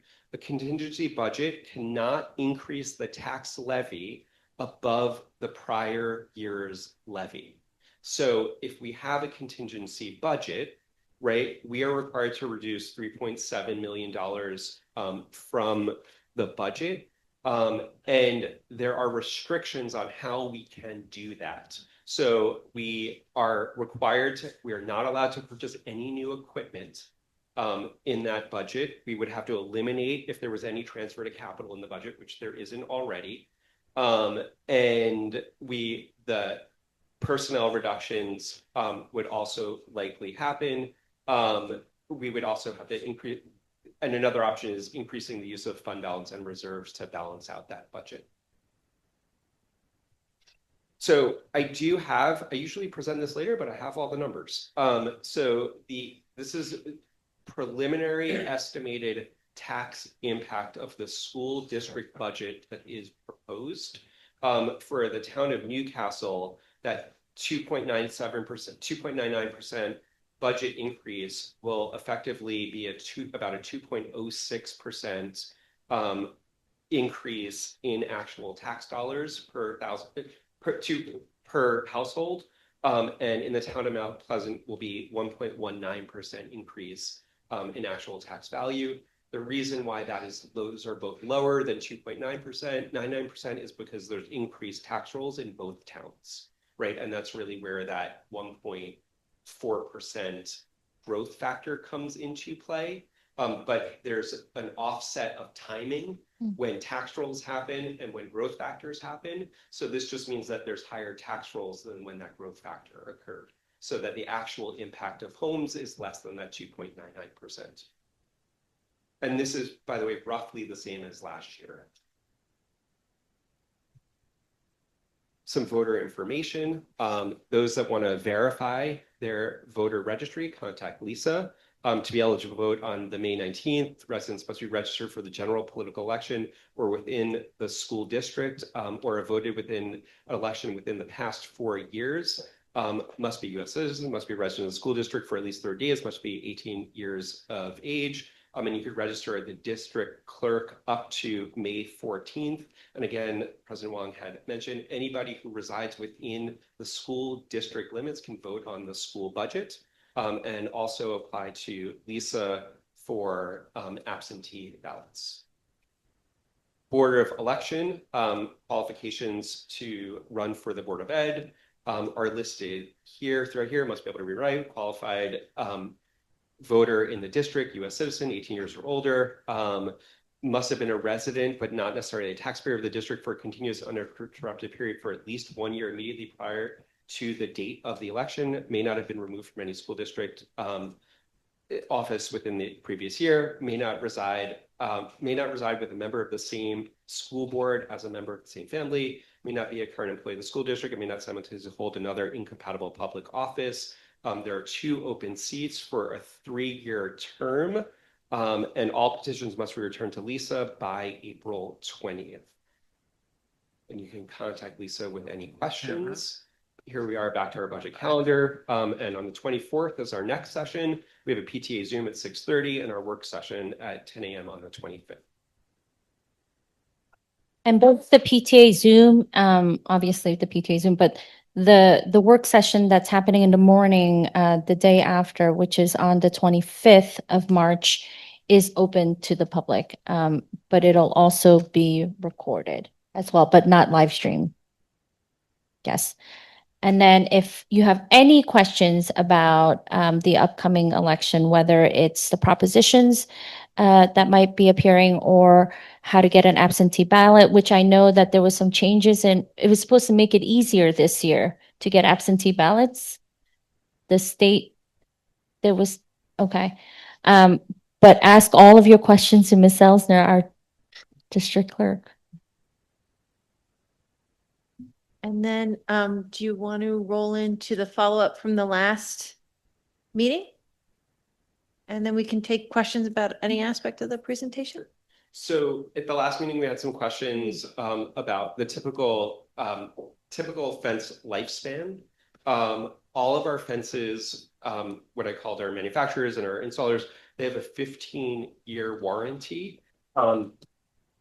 And we only have a history of replacing or repairing fences when there's physical damage, like a tree has fallen on it or something has happened. We can't find any record of replacing fencing in the district at any time saying like, oh, we need to take out this entire fence and put it in. But we do have records of us replacing fencing because there had been specific damage to them. We do really try to get coated fences so that they weather and are strong and not putting up like wood fences, which might rot over time in there. So durability has always been a key factor in what we've installed. There was a question around private school transportation and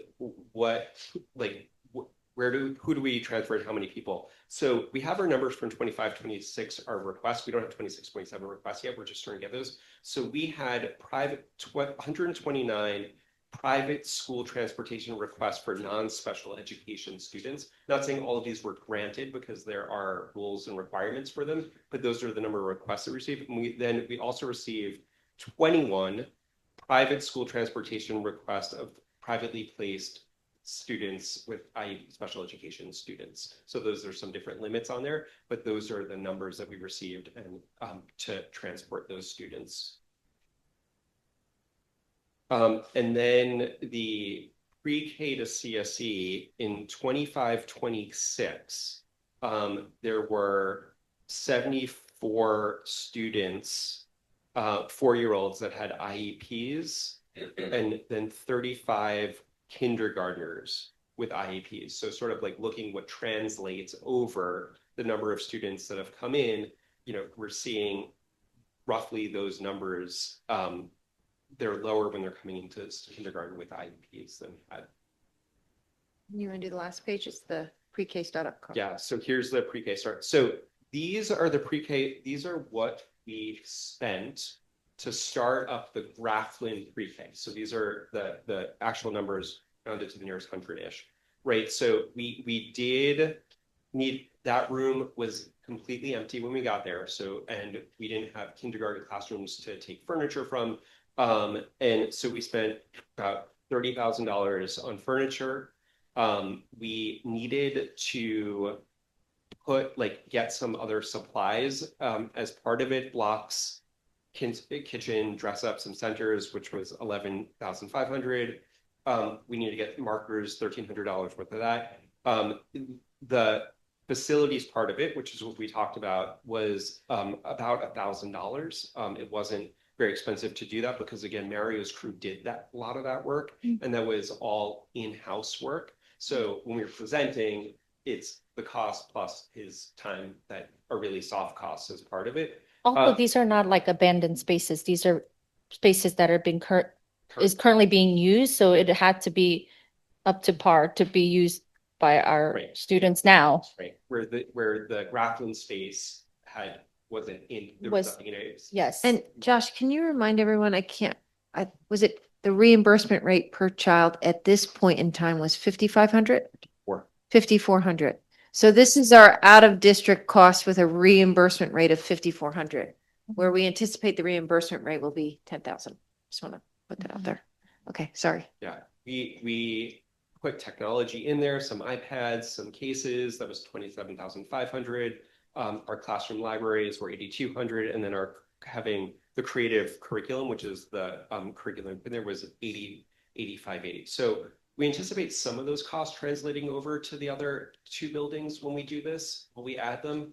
I don't necessarily expect all of these costs. This is almost, to me, like for the two classrooms, the worst case scenario, right? Of you've got nothing but an empty space, and we need to put every single thing in there, right? Like I'm already thinking about if we're going to be putting technology in there, we definitely have technology that is rolling off and we have some declining. Like there are ways that we can think about that aren't as costly in the other two buildings for that. So this is just presenting the exact costs or startup costs in Rafflin. Well, it feels like the top line for sure won't carry over to the current buildings. Yeah, I don't believe in total it'll carry over. I do know that there is some places where there are kindergarten furniture that we'll be able to use Right. in there. So it definitely won't be as much. I do anticipate that it's going to be something. Oh yeah, we're definitely gonna Yeah. have some incurred costs. But again, we're gonna be reimbursed more. So it should, and the spaces that the kids are going into are ready, where this was not ready. So, and this is the last slide. So it maybe whatever. Okay. All right. You wanna Let's go, talk Ms. about Dorfman. Thank you for that, again, very thorough presentation. Can we go back to the revenue slide for the non-instructional? There was a line about use of money or property, and I was looking for a little clarification around what that meant exactly. And I saw that it's down 14%. Yeah. Oh, well, that is interest rates. Okay. So interest rates are falling. So in that revenue line, while I know that interest rates are not falling by 14%, right? Like that is not the case. I don't know when they're going to go back down to zero. I know that there's no prediction that that is happening in the next year. But I slowly want to start drawing back on that and not be relying on that as a revenue line in our budget in case something happens and we are not meeting those targets in any way, shape, or form. So that So being careful. that is why I'm trying to be really cautious and just slowly draw and that's every year since I've been in the seat, I've been slowly drawing that number back so that we're not exposed to, and in the past years, we've always gone over what that budget is, right? So once we get our revenues by the end of the year, it's shown as surplus. But I just don't want to be in a position where I'm coming to you and saying I'm $800,000 short as interest rates fell. Okay, We've been lucky the past couple of years. Yeah. okay, I will. Thank you. Okay. Thank you. My question is a little bit of a clarification of the pre-K to CSE question because I was in a flu-induced coma by that time of the meeting last week. So the 4-year-olds with IEPs, it's roughly going down by half. So it's when we're having the CSE meetings, services are being removed and then they're coming into kindergarten at roughly a rate of 50%. Yes? That's correct. Okay. That was my clarification question. I actually, can you elaborate on that? This is before you got here, those numbers. But how do we feel about that? What's What is the reason for the large delta? Well, a lot of students are not necessarily getting all services. Some students might be getting speech only, they may be getting OT, they may be getting PT. They may get that through early intervention, then coming into CPSE. And then the idea is to very early on remediate, support, strengthen, and then at the transition meeting from 4 to 5-year-olds, determinations are made based upon updated evaluations, testing, seeing how they're performing, and then making a determination whether or not they qualify for CSE services at kindergarten level. And that number, that 35 number, it doesn't include all the students that are actually in seats. Like, so for instance, some students who are pre-K or 4-year-olds, sometimes they stay back a year, parental choice. And so that number of 35 actually being in seats across the 3 school buildings is a little bit less. But they end up in school age services because of their age. I have a follow-up question based, not necessarily based on that, but a question for you, and then it sort of touches on the point that Kaylee had made earlier, the one that I think Tim have been making for a while. I've grown frustrated with the fact that, this is a mandate from the state that we need to expand our universal pre-K offerings. But do you, in your professional opinion, think that this helps us ultimately long-term by having those kids on our campus from the age of 4 as they matriculate through? Would that be getting them that 1 year earlier? Will that benefit them in the long run and us as a district in the long run? You know, what's really interesting about that question is that it gives us the opportunity to really get them in early, but under our auspices, to be able to determine sort of the level and the quality of the services, where we can see it in situ on a day-to-day basis and track that data. It will allow us a very different vantage point. Obviously, when students are in CPSE and, they're getting services from the county, they're done with fidelity, but this will be very interesting in terms of what it will look like for us potentially in identifying maybe earlier or being able to support in our school building in a very different way. Yeah, because I've sat in enough of these meetings where I know early intervention is the key. So as I sit here being frustrated just based on the macro extra monetary spend, I almost think that maybe long-term it's to our benefit.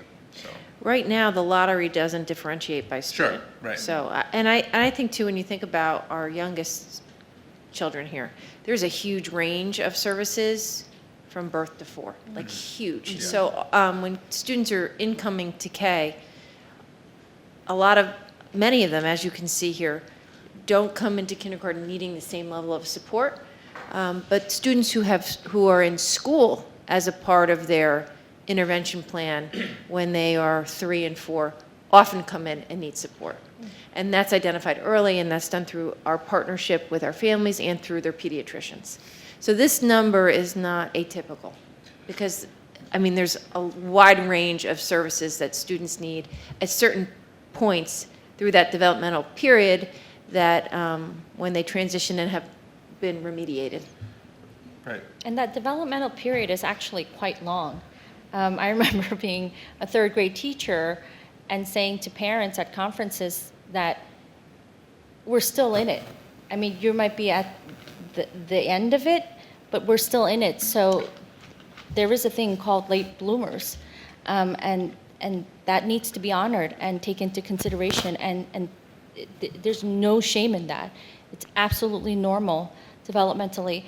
And I guess I just want to add a follow up to this discussion is that I'm just curious to know then from the number dropping in that way and with Dr. Ackerman's explanation and Dr. Halukade's explanation on the reasons why that may be, I'm curious to know how many of these students then move on to get 504 services. and what that might look like. And I'm not asking for an actual number, I'm just. I was gonna say, prepare that for the next session. Okay. I'm just curious what that transition looks like, and If we keep giving you all this homework, the How- budget will be adopted in 2029. how are families accepting those placements and services then being either, I don't want to say cut, but moving on to different services?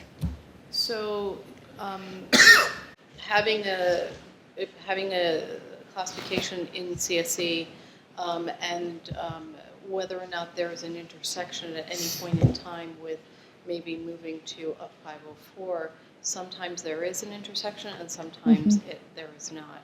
Sometimes it's a declassification, and then you have services for a year afterward. But for a 504, it can be completely a separate event for a student and never cross over into CSA. So, and just in general, looking back at the prior 2 years to 25, 26, the numbers look very similar. Okay. I guess then, really, then the question should be, how many of these kids are actually declassified? And then how many are now on a separate journey to be on 504 services, right? So, and again, I'm not asking for any numbers at this time. It's just something to think about, and interested to know. But that's just something that I started thinking about. Okay, I don't want to go out in order. Wait, so Matthew? I recognize that we will, of course, meet the needs of every student entering kindergarten in September who needs services. My question is really just about the fiscal projections. Based on this data that shows about a 50% conversion rate, does our budget allocate enough money to support at least 50% of the students who are currently in CSE? Yeah, So we're already planning for that? Yeah. Yeah, thank you. Okay, to me.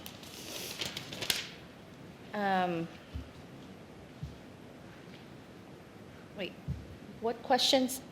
I'm not really asking, but I'm asking, are we in an area of space where we're asking, or it's like free for all right now? I think it's a free-for-all. Okay, just want to stick with the plan. I don't want to set a bad example. It's free-for-all at this point, Free yes. for all. Okay, free Those are for the all. ways.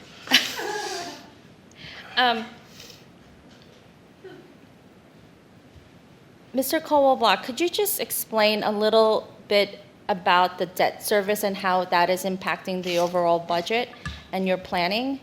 Just a really quick synopsis. I know I've gotten questions about that. Sure. And I answered it to the best of my ability, but I'm not going to do that here. Yeah, so, and I think in the work session I'll present the sort of bigger, I want to go back to that slide.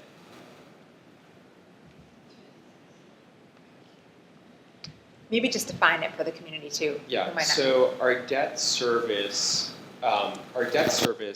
includes all of the bonds that have been voted on by the community over the previous years, right? And that includes J Building, Seven Bridges being built, the instructional bond project that happened to redo the global learning centers and things like that, right? So over the years. So those are voted on. So then after they're done, we take out a bond that has a payment plan over X amount of years in there. So we just completed the funding for the current capital bond project that we're getting towards the tail end of, putting the HVAC, the roofing, and a bunch of other projects. So next year, that debt is coming onto the books. So we have to start paying that debt in earnest next year. So that is committed to by the school district. So that is where that increase is. And again, those also include an energy performance contract that we have that was voted on by the community. So that debt service gets offset by building aid. So when we do a building project, the state funds us some money, that. So we're anticipate that going up. That is not the full value that we'll receive for this current project because we're still completing some of those projects. So that in 27, 28 will go up. As part of 4 years ago, we knew that there was debt that was falling off, which is those low debt service payments. The district offset those costs by doing some projects out of a capital transfer. And the plan always was to then balance that payment out by lowering it as more debt came on. So in the next year, some of the debt came back on. Last year, we had to pay some of those band funds and do that. And now this year, we're back down to zero, right? So along with that, we have been getting really favorable ratings on the debt that we're acquiring, and we're able to put money in our debt service reserve to then offset payments over a long period of time for the next year. So we're able to do that. So the whole idea, put all this together, is to keep this, and when the voters voted on the previous funds, it was billed as mostly tax neutral. So the goal is to keep this tax neutral. That's how the formula comes. Thank you. And I think the key thing to remember is, I think it's pretty, I know in education finance, there's some things that just doesn't work the way that it works in other institutions. But in terms of debt service, it's about, okay, you borrow money, you're gonna have to pay it back. But I think the piece that might need a little bit of highlight, or maybe we need to kind of share, what are those bonds that we voters did approve, and all of the, and then now it's time to pay them like back. And I think sometimes we spend the money and then we forget that we have to pay them back, right? And then we forget what those things were even. So maybe a list of all of the bonds that were voter approved, especially, would be helpful to just kind of put things into perspective and to say like how much and what it was for. And I would say then the next thing is, I know there are some real deadlines to get all of these projects completed in order to qualify for building aid in a specific year. So it seems like we are on track with a lot of our projects. So I don't anticipate any delays, and that we will be able to recover the money that is owed to us this cycle. And conversely, we can't apply to receive building aid on some projects that are completed too. Yes. Right. So all of that. So I can help all that. Okay, great. Thank you. How many years back do you want us to go? Oh, not 30, just maybe, I know you showed. Why don't I go back to the current projects that we are currently paying in our debt service lines? Yes, So, like, I think it has to go back at least 1 or 2 years before COVID, because that was when. Yeah, no, but I think I'm going to go back further than that. What I'm going to do is go back to the projects that are included in that $8.9 million. Okay, yes, okay, that makes sense, yeah, okay, Right, that's how far yeah. back I'll go. I Right, have great. all that data. Thank you. Yes, can you go back to the fund balance festive tree slide?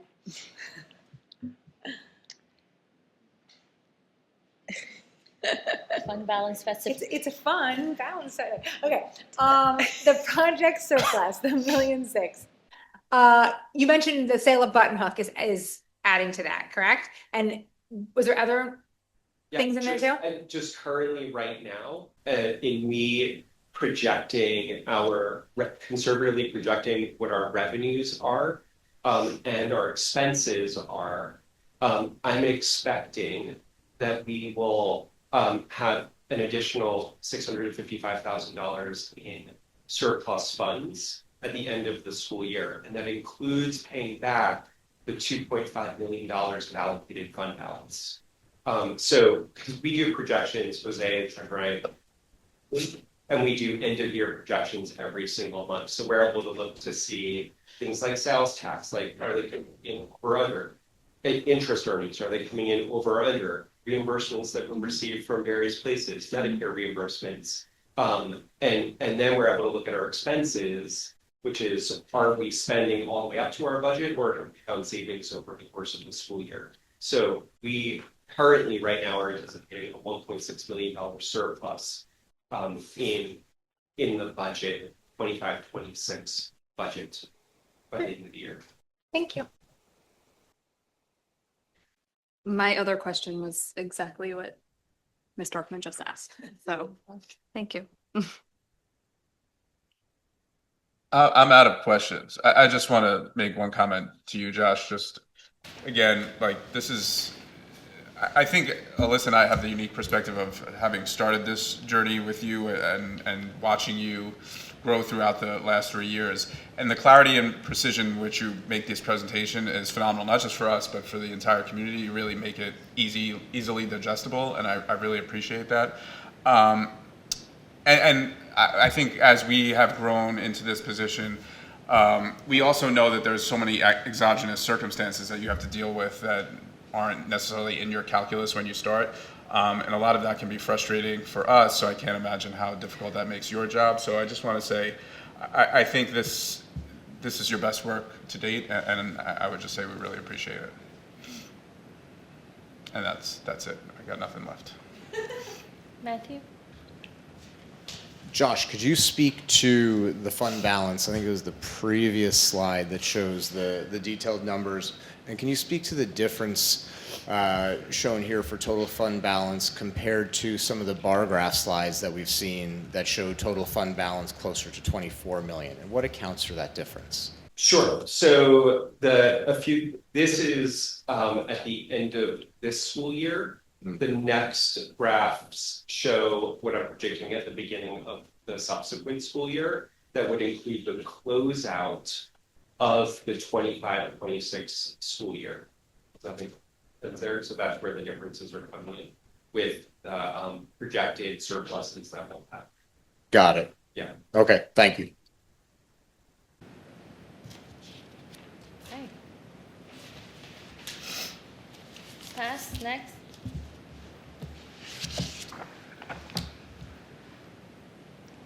Yes. For Okay, no. tax impact, for the work session, so notice that it was one of your last slides, your projection of the real impact on homeowners. What I noticed about when you identify the percent increase for the proposed budget, it appears that both of those are below inflation. Is that correct? Below projected inflation?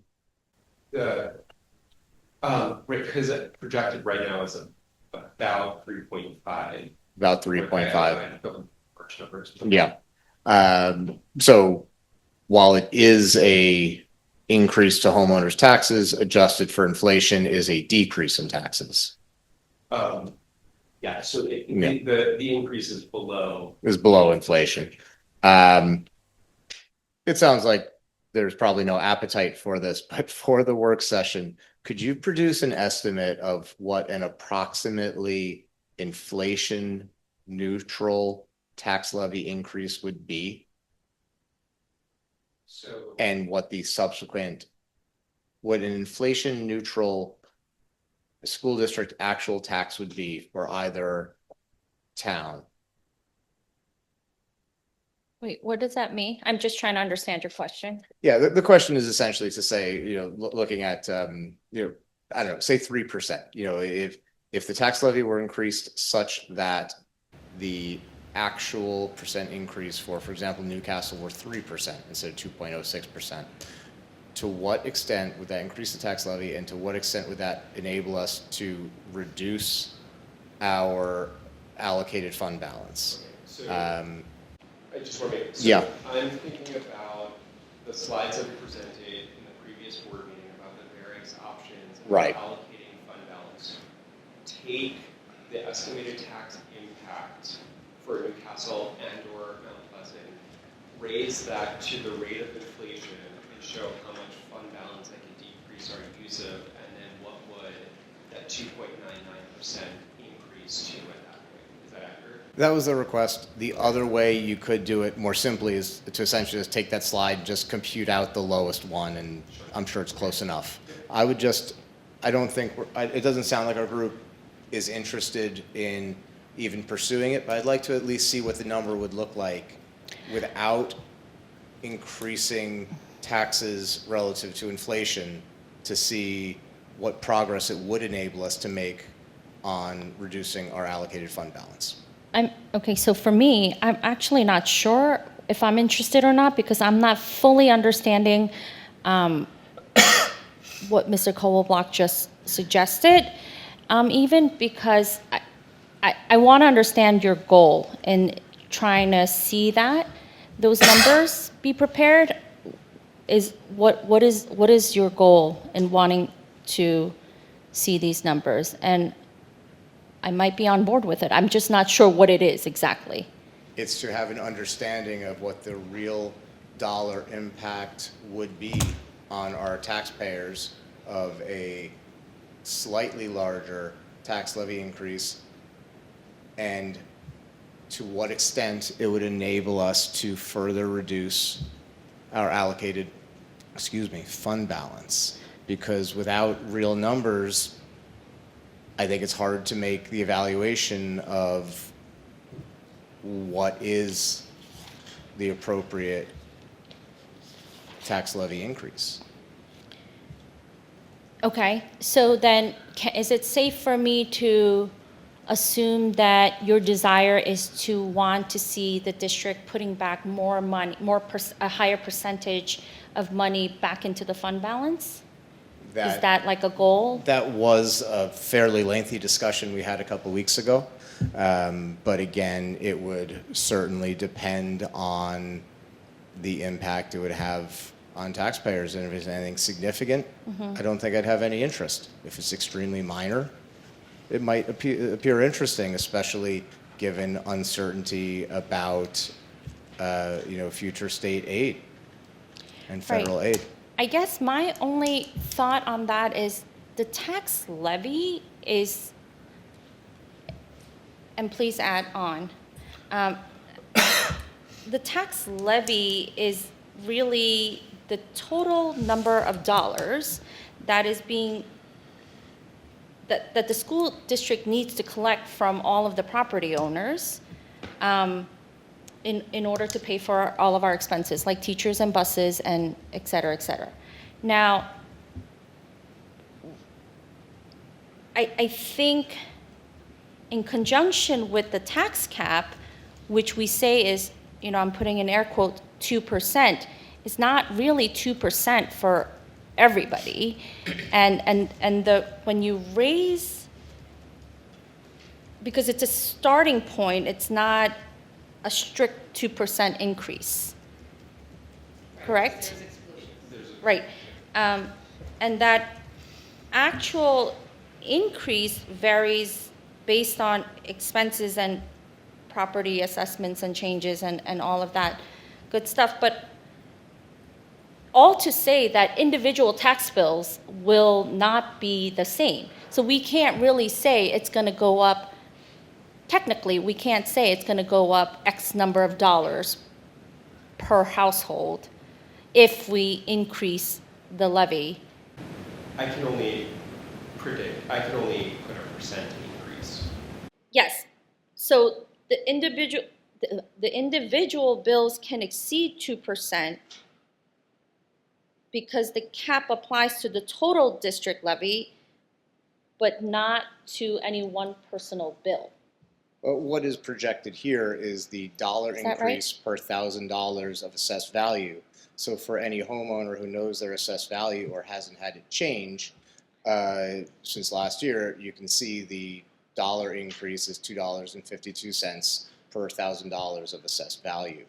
I think the one other component of the tax levy that's important to talk about is the quantity change factor, or the growth factor, which is that the tax levy is a number. And when you have new homes built in the district, you now have more homeowners paying taxes to meet and raise that tax levy number. So that would mean, potentially taxes would decrease. And what is significant about that potentially is that if you have new homes being built, you also potentially have more students entering the district. Right. And a student, we spend $40,000 per student. So, the component of the tax cap formula that accounts for that is the quantity change factor, is the growth factor. Yes, but we still, to this date, have declining enrollment, or has not now been flat, right? And we project it to be flat. Although there's no way of really knowing, right? We can project by different variables. But I guess, I'll just say that I don't agree that we need to be so aggressive with our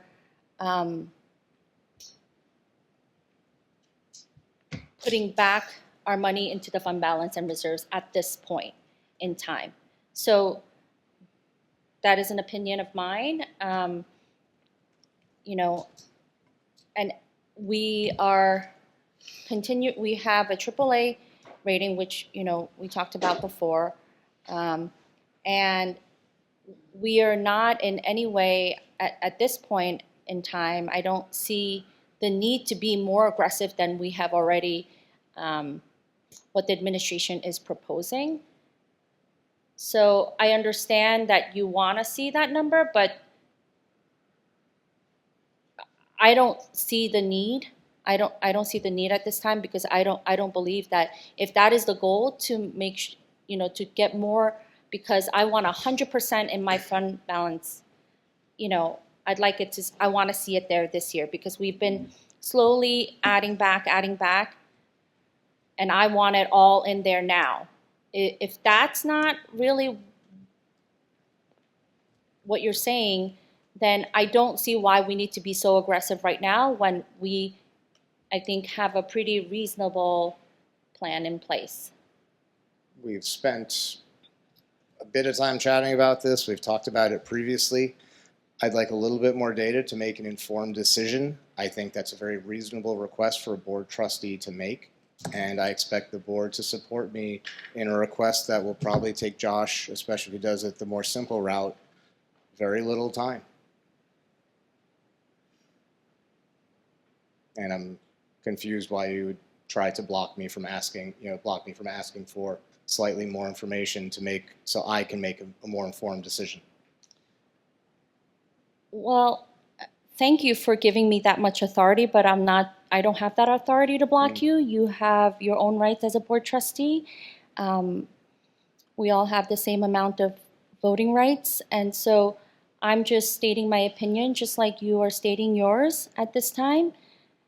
I don't see a need, because I think it's an aggressive approach, and that's just what it is. I may very well agree it's also aggressive, but I won't know until I see what the dollar amount is. And that's the reason for my request for the information. We've now spent, I'm not sure how many minutes talking about this.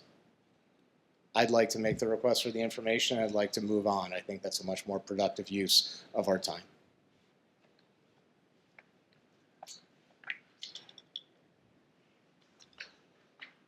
Are you waiting for me to say okay, and then? No, I'm not. So then I'm not going to say anything. Thank you for your Sounds comments. good. Are there any other questions? Anybody else? I believe I do have one or two more. Give me a moment to find them. For the work session, I would like to discuss a little bit more the pre-K costs. I know we talked about it a bit during the flow of the presentation, and then we decided to wait a bit. I understand that the costs that we saw on the slide here were the startup costs, were largely facilities oriented with technology. But for the work session, I would like us to have a really holistic view of what the costs are out of our budget to support the pre-K program for 108 of the district students. I understand that would involve, whatever portion of the director of elementary education salary we are apportioning to pre-K and any other technology costs, et cetera, that we would anticipate having. I think it would inform our discussion there.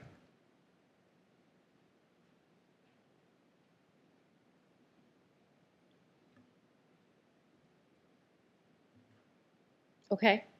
And again, for the work session, a request surrounding the art teacher discussion. I would like to understand a little bit more about the rotation logistics from year to year for how the art teachers are moved. Because when I think about our district, I think about the importance of connection, human connection, having trusted adults in our students' lives, and that traditionally we've had an art teacher at each elementary school, and the students have known that art teacher for the 5 years they were at that school. I'd like to understand how the implementation of the rotation will implement that. I'd also like for us to have information ready about how the class sizes are impacted in terms of number of cohorts, and if we have special splitting and how that is implemented, and what the impact is on the students who are split out from their regular class to attend a specials course and why that happens. And, as I reflected on our conversation last week, Christine, I heard you, say that the issue really is that with one art teacher at each elementary school, they would be underutilized, they would not be working full time. And you gave the example that our library media specialists now also further our district's mission by providing AIS math tutoring. So to inform that discussion, I'd like to ask for a proposal or two or three, 1 to 3 proposals on how a full-time art teacher per elementary school could be fleshed out with additional enrichment opportunities in the same way that the library media specialist. And I would certainly expect you to also tell us what you think about those proposals and why you think they're bad. Yeah, but I'd like to see them. I don't know if I'd be prepared to do that for next Okay. week. Only because when we start to think about staffing in that way, we take weeks to plan. And there's been no conversations around that in the district. And there's other staff that are split. So I think there needs to be a better understanding of the entire picture of staff that are split across the district before we start developing programs that don't currently exist in models and in staffing patterns that aren't even in the budget. That's just I would feel uncomfortable sitting with the principals trying to create a program for an art teacher per building when we don't even have that budgeted right now. When I know we have other staff that share the same concerns around, or that you could have the same concerns around being split. For example, we have a middle school art teacher who's shared. So that's just it would be really difficult to do what you're asking me to do by next week. All right. The reason the reason I care about it is because I'm approaching it from the perspective not of the staff or the faculty who are split. I'm approaching it from the perspective of the students who no longer have a consistent, trusted adult from K through 4, which is a big change for us. I understand that student sense of belonging is a holistic thing, but traditionally that's always been part of the student sense of belonging is you've got your art teacher K through 4, and that seems to be very different now with the rotation. I just want to jump in here just on that point of the one trusted adult and the art teacher being that person, and that may very well be for certain students. But I just want to clarify that all elementary school teachers have a designated art teacher, 1. 2, that they also have a one trusted adult, which it might not be our teacher, but it may be their classroom teacher who is with them pretty much all day long, other than their special times when they go to art or music or gym. So I do not agree that the art teacher would provide that one trusted adult and that sense of belonging will suddenly appear to go up because it's not that they don't have art teachers. They have art teachers. It's not in the format that you would like to see it, but it's not absent. It's not in the format that our district has traditionally had for decades. Right, but we don't do things and make changes based on just historically we've done it a certain way because times have changed, budgets change, needs change. The world is changing as we speak. There are just, it's different. And I said this last week too. I said, it feels,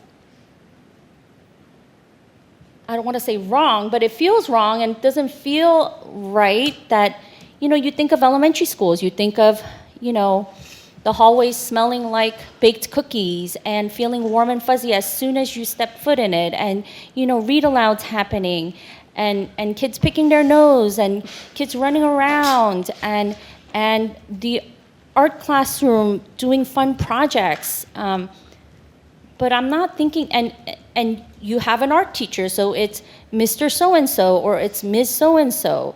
But that's not missing. It's just, they're just shared across 3 elementary schools. And so I just don't see eye to eye with you on that. I also, Tim, this is really important to you. And I hear that. I don't want to have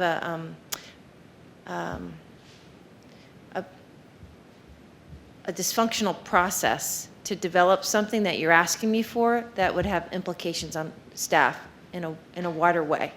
So if I were to come here at the next meeting with 3 proposals as if we were going to add an art teacher in the budget, and I'm not thinking of middle school art, I'm not thinking of the shared world language teachers, I'm not thinking of the other people that might be wondering why I'm not advocating for them, and then I start to create an enrichment program at the elementary schools in less than a week, I think that might be highly problematic for the school district and for the staff and for us, because I don't think I have enough time, and I don't feel like we have enough flexibility in the budget to simply make decisions like that.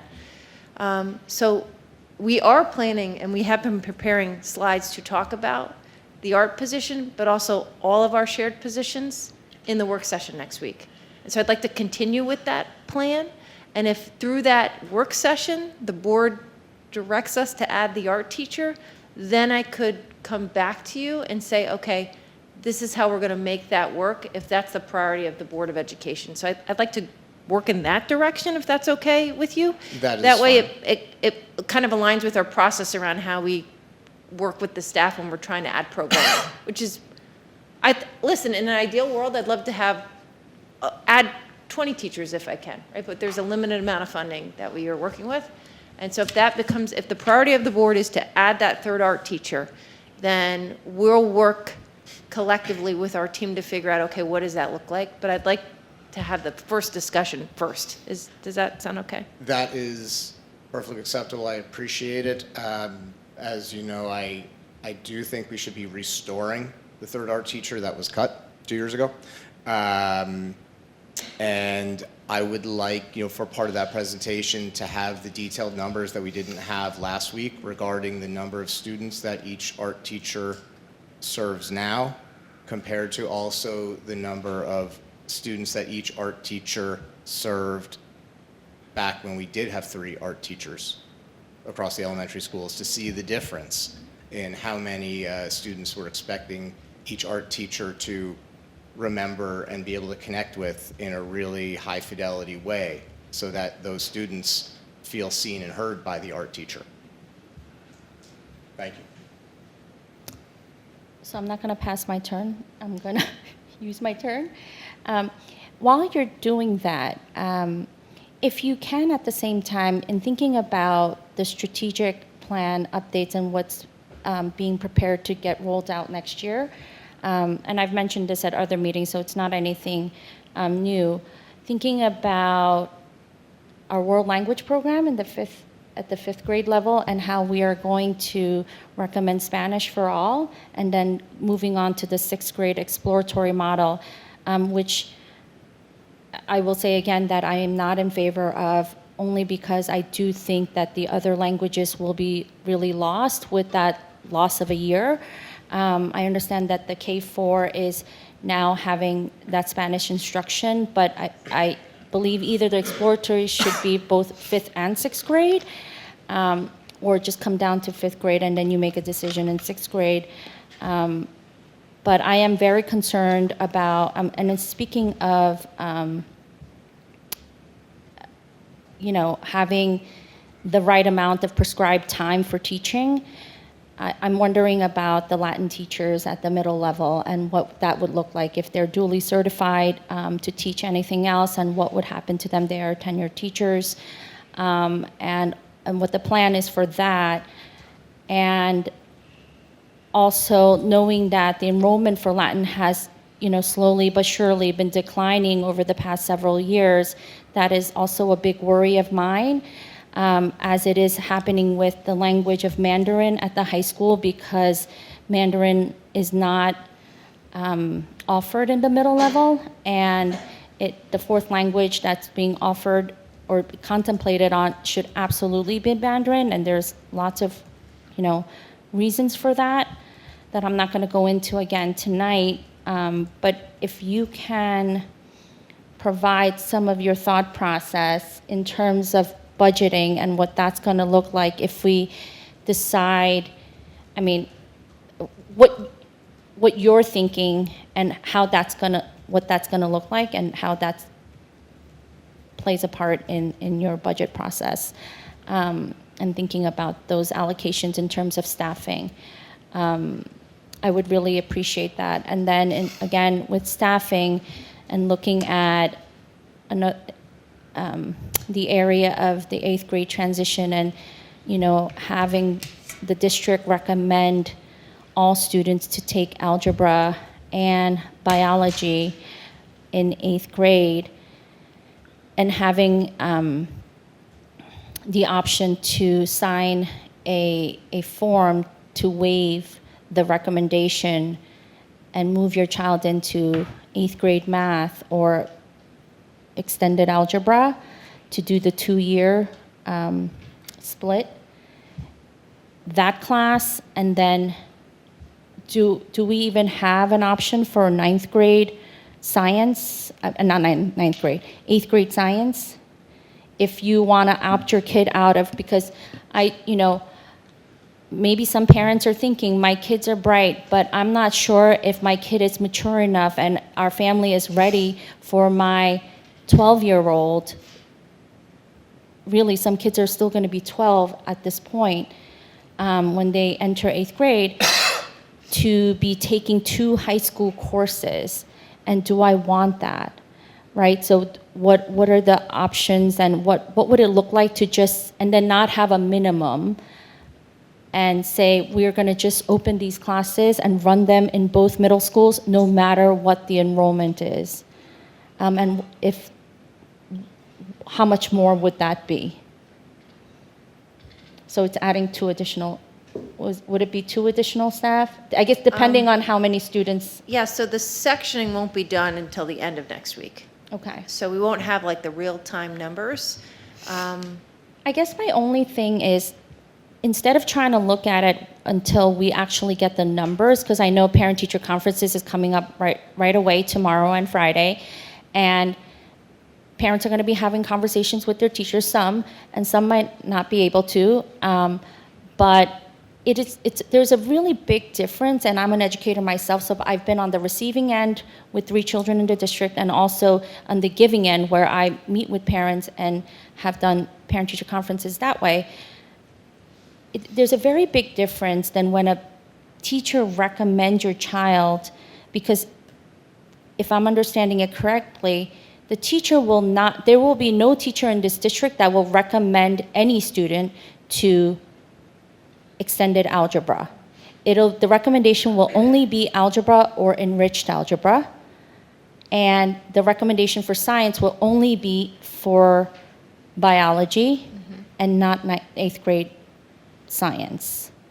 So it feels wrong for a parent to say, well, I have this hunch, or I believe that it's going to be a real struggle for us if we go ahead with your recommendation, and have to sign a waiver form and then say, please put my child here. And even as an educator with a child in that specific grade, there's a lot of inner struggles, so and this is something that's been ongoing, and while not dismissing all of the experts in the field and who are charged to think about curriculum and schedules and the progression in our students' learning journey, I want to be able to also just bring to the table, once again, the real concerns around the fear around just committing to that, even with the recommendation, because there will be no recommendations for 8th grade math or 8th grade science. So that is, it's just because every year there are a lot of families who feel very nervous and very pressured, and in the end we can look at slides of our test scores and how our students are doing, and in the end they do come out okay. But it's a lot of sweat and tears, a lot of tears for lots of families to get there. And even with the highest, performing learners, it's a lot to take on. So I just want that consideration just to be out on the table, if there is a way to make, without the board directing, obviously, you to say, please add this. And of course, it wouldn't feel right to start a class if there's one student in a building or 2 students, but I also don't want to say those 1 or 2 students who were able to request that and make that brave choice to say, well, you're not enough. We're not saying that, but it can certainly feel that way. So I don't know if there's any other way to support our families and students, but this is something that's really near and dear to me, as you know, and so I want that conversation to happen at the work session as well. Thank you. I have one more brief question. It's regarding the technology expenses for the preschool. I saw it was $27,000 for iPads and screens for pre-K. And the question is, first, do we anticipate similar startup costs for the others, or are you going to be able to use older technology from other programs? Right. I don't anticipate that same startup cost for technology. Okay. We've been able to plan to think about that with our technology department in using tech that's currently available for the pre-K program. So Andrew's been able to think about that as he's been going through his budgeting cycle and his cycle of his end user devices that we currently have on hand. Thank you. And then on the same topic, are you able to provide us some references just to the justification for the efficacy of iPads for preschoolers?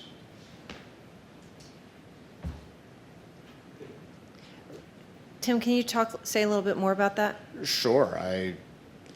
Is that, do we believe, is it evidence-based that is advantageous for preschoolers to use iPads? It just, when I saw it, I think of preschool as being kind of a non-technology place, so it surprised me when I saw the expenditure and I thought through what does that mean? What is their day like?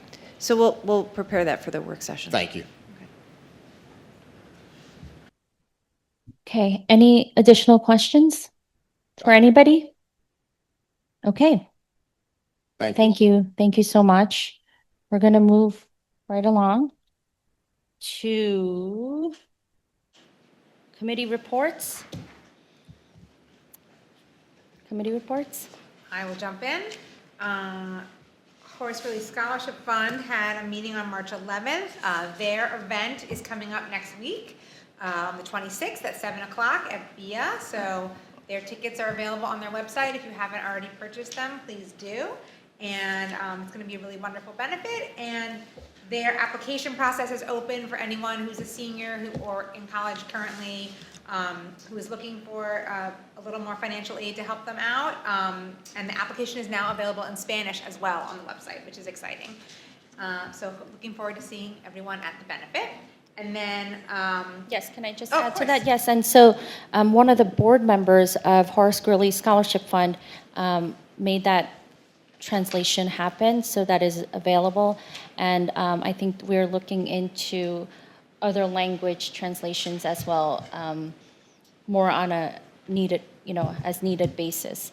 And this is really, I know a lot of, some people are not really sure about this organization, but it is really a place where you apply for financial aid, and then the scholarship fund really fills in the gap that is left when you apply, and it's still not enough for you to pay for college. And it's really our own community sending our own seniors to school. It's an amazing, amazing organization. And, we were talking about the Give Some, Dim Sum for CSF, and the Scholarship Fund has a gala as well, and that is, you just said it. the 26th, next week at So 7 it's o'clock. next Thursday, and tickets are still available for purchase for anyone who wants to be a part of this work. And then one other committee meeting, we had our communications meeting on Tuesday. We had a very robust agenda. I'll just run through it very briefly. We talked about our phone system update. We have our new phone system, our Cisco system installed, and it's working really well, and we're not really having any trouble with it, so which is awesome. And now everything can talk to each other, which is great. We had our website bot update. We're taking a little pause on the bot as some technological issues are dealt with, but we are gonna make some links available on the website to help parents with their searching a little easier. Things like the lunch menu and the 6-day cycle calendar and the school calendar. We're gonna put direct links to that in a more easily accessible spot on the website, so people can access the things that they go looking for most often slightly easier. And then we talked about the communication system, the student information communication systems, and how we have many apps that parents and families are using at home, and we're looking for ways to consolidate that process so parents don't have to navigate so many different apps. So that is still ongoing. And our last thing that we talked about was our mailers that come out in budget season. Last year, we sent out, I believe I have it, a little sort of mini pamphlet, which was very successful, so we'll be doing that again this year as well. I think that was everything from communications. Did anybody else have anything to add? I know the four of us were there. Anybody else that was at the meeting want to add to it? I think that pretty much covers it. Okay. Any other committee meetings? No, I don't think we have. Okay. Public comment period. We welcome public comments, and in respect for each other's time, we ask that you limit your comments to 3 minutes. Board members may be contacted via email or phone. After the public comment period has been completed, board members may have a discussion among themselves regarding comments presented. Any public comments? Okay, no. Okay. Item 3, approvals and ratification. Be it resolved that the Board of Education hereby accepts the minutes of the March 10, 2026 board meeting. I will move. I'll second. All in favor? Aye. And then we have 3.2, 3.3, and 3.4, all policies. Policy 0125, which is the wellness policy for second reading and adoption. Policy 3020, Health and Safety Committee, second reading and adoption. And then policy 6085 for purchasing and bidding for second reading and adoption. I will move 3.2 to 3.4. May I have a second, please? Excuse me. We historically don't take items as a group. We take them Separately? Okay.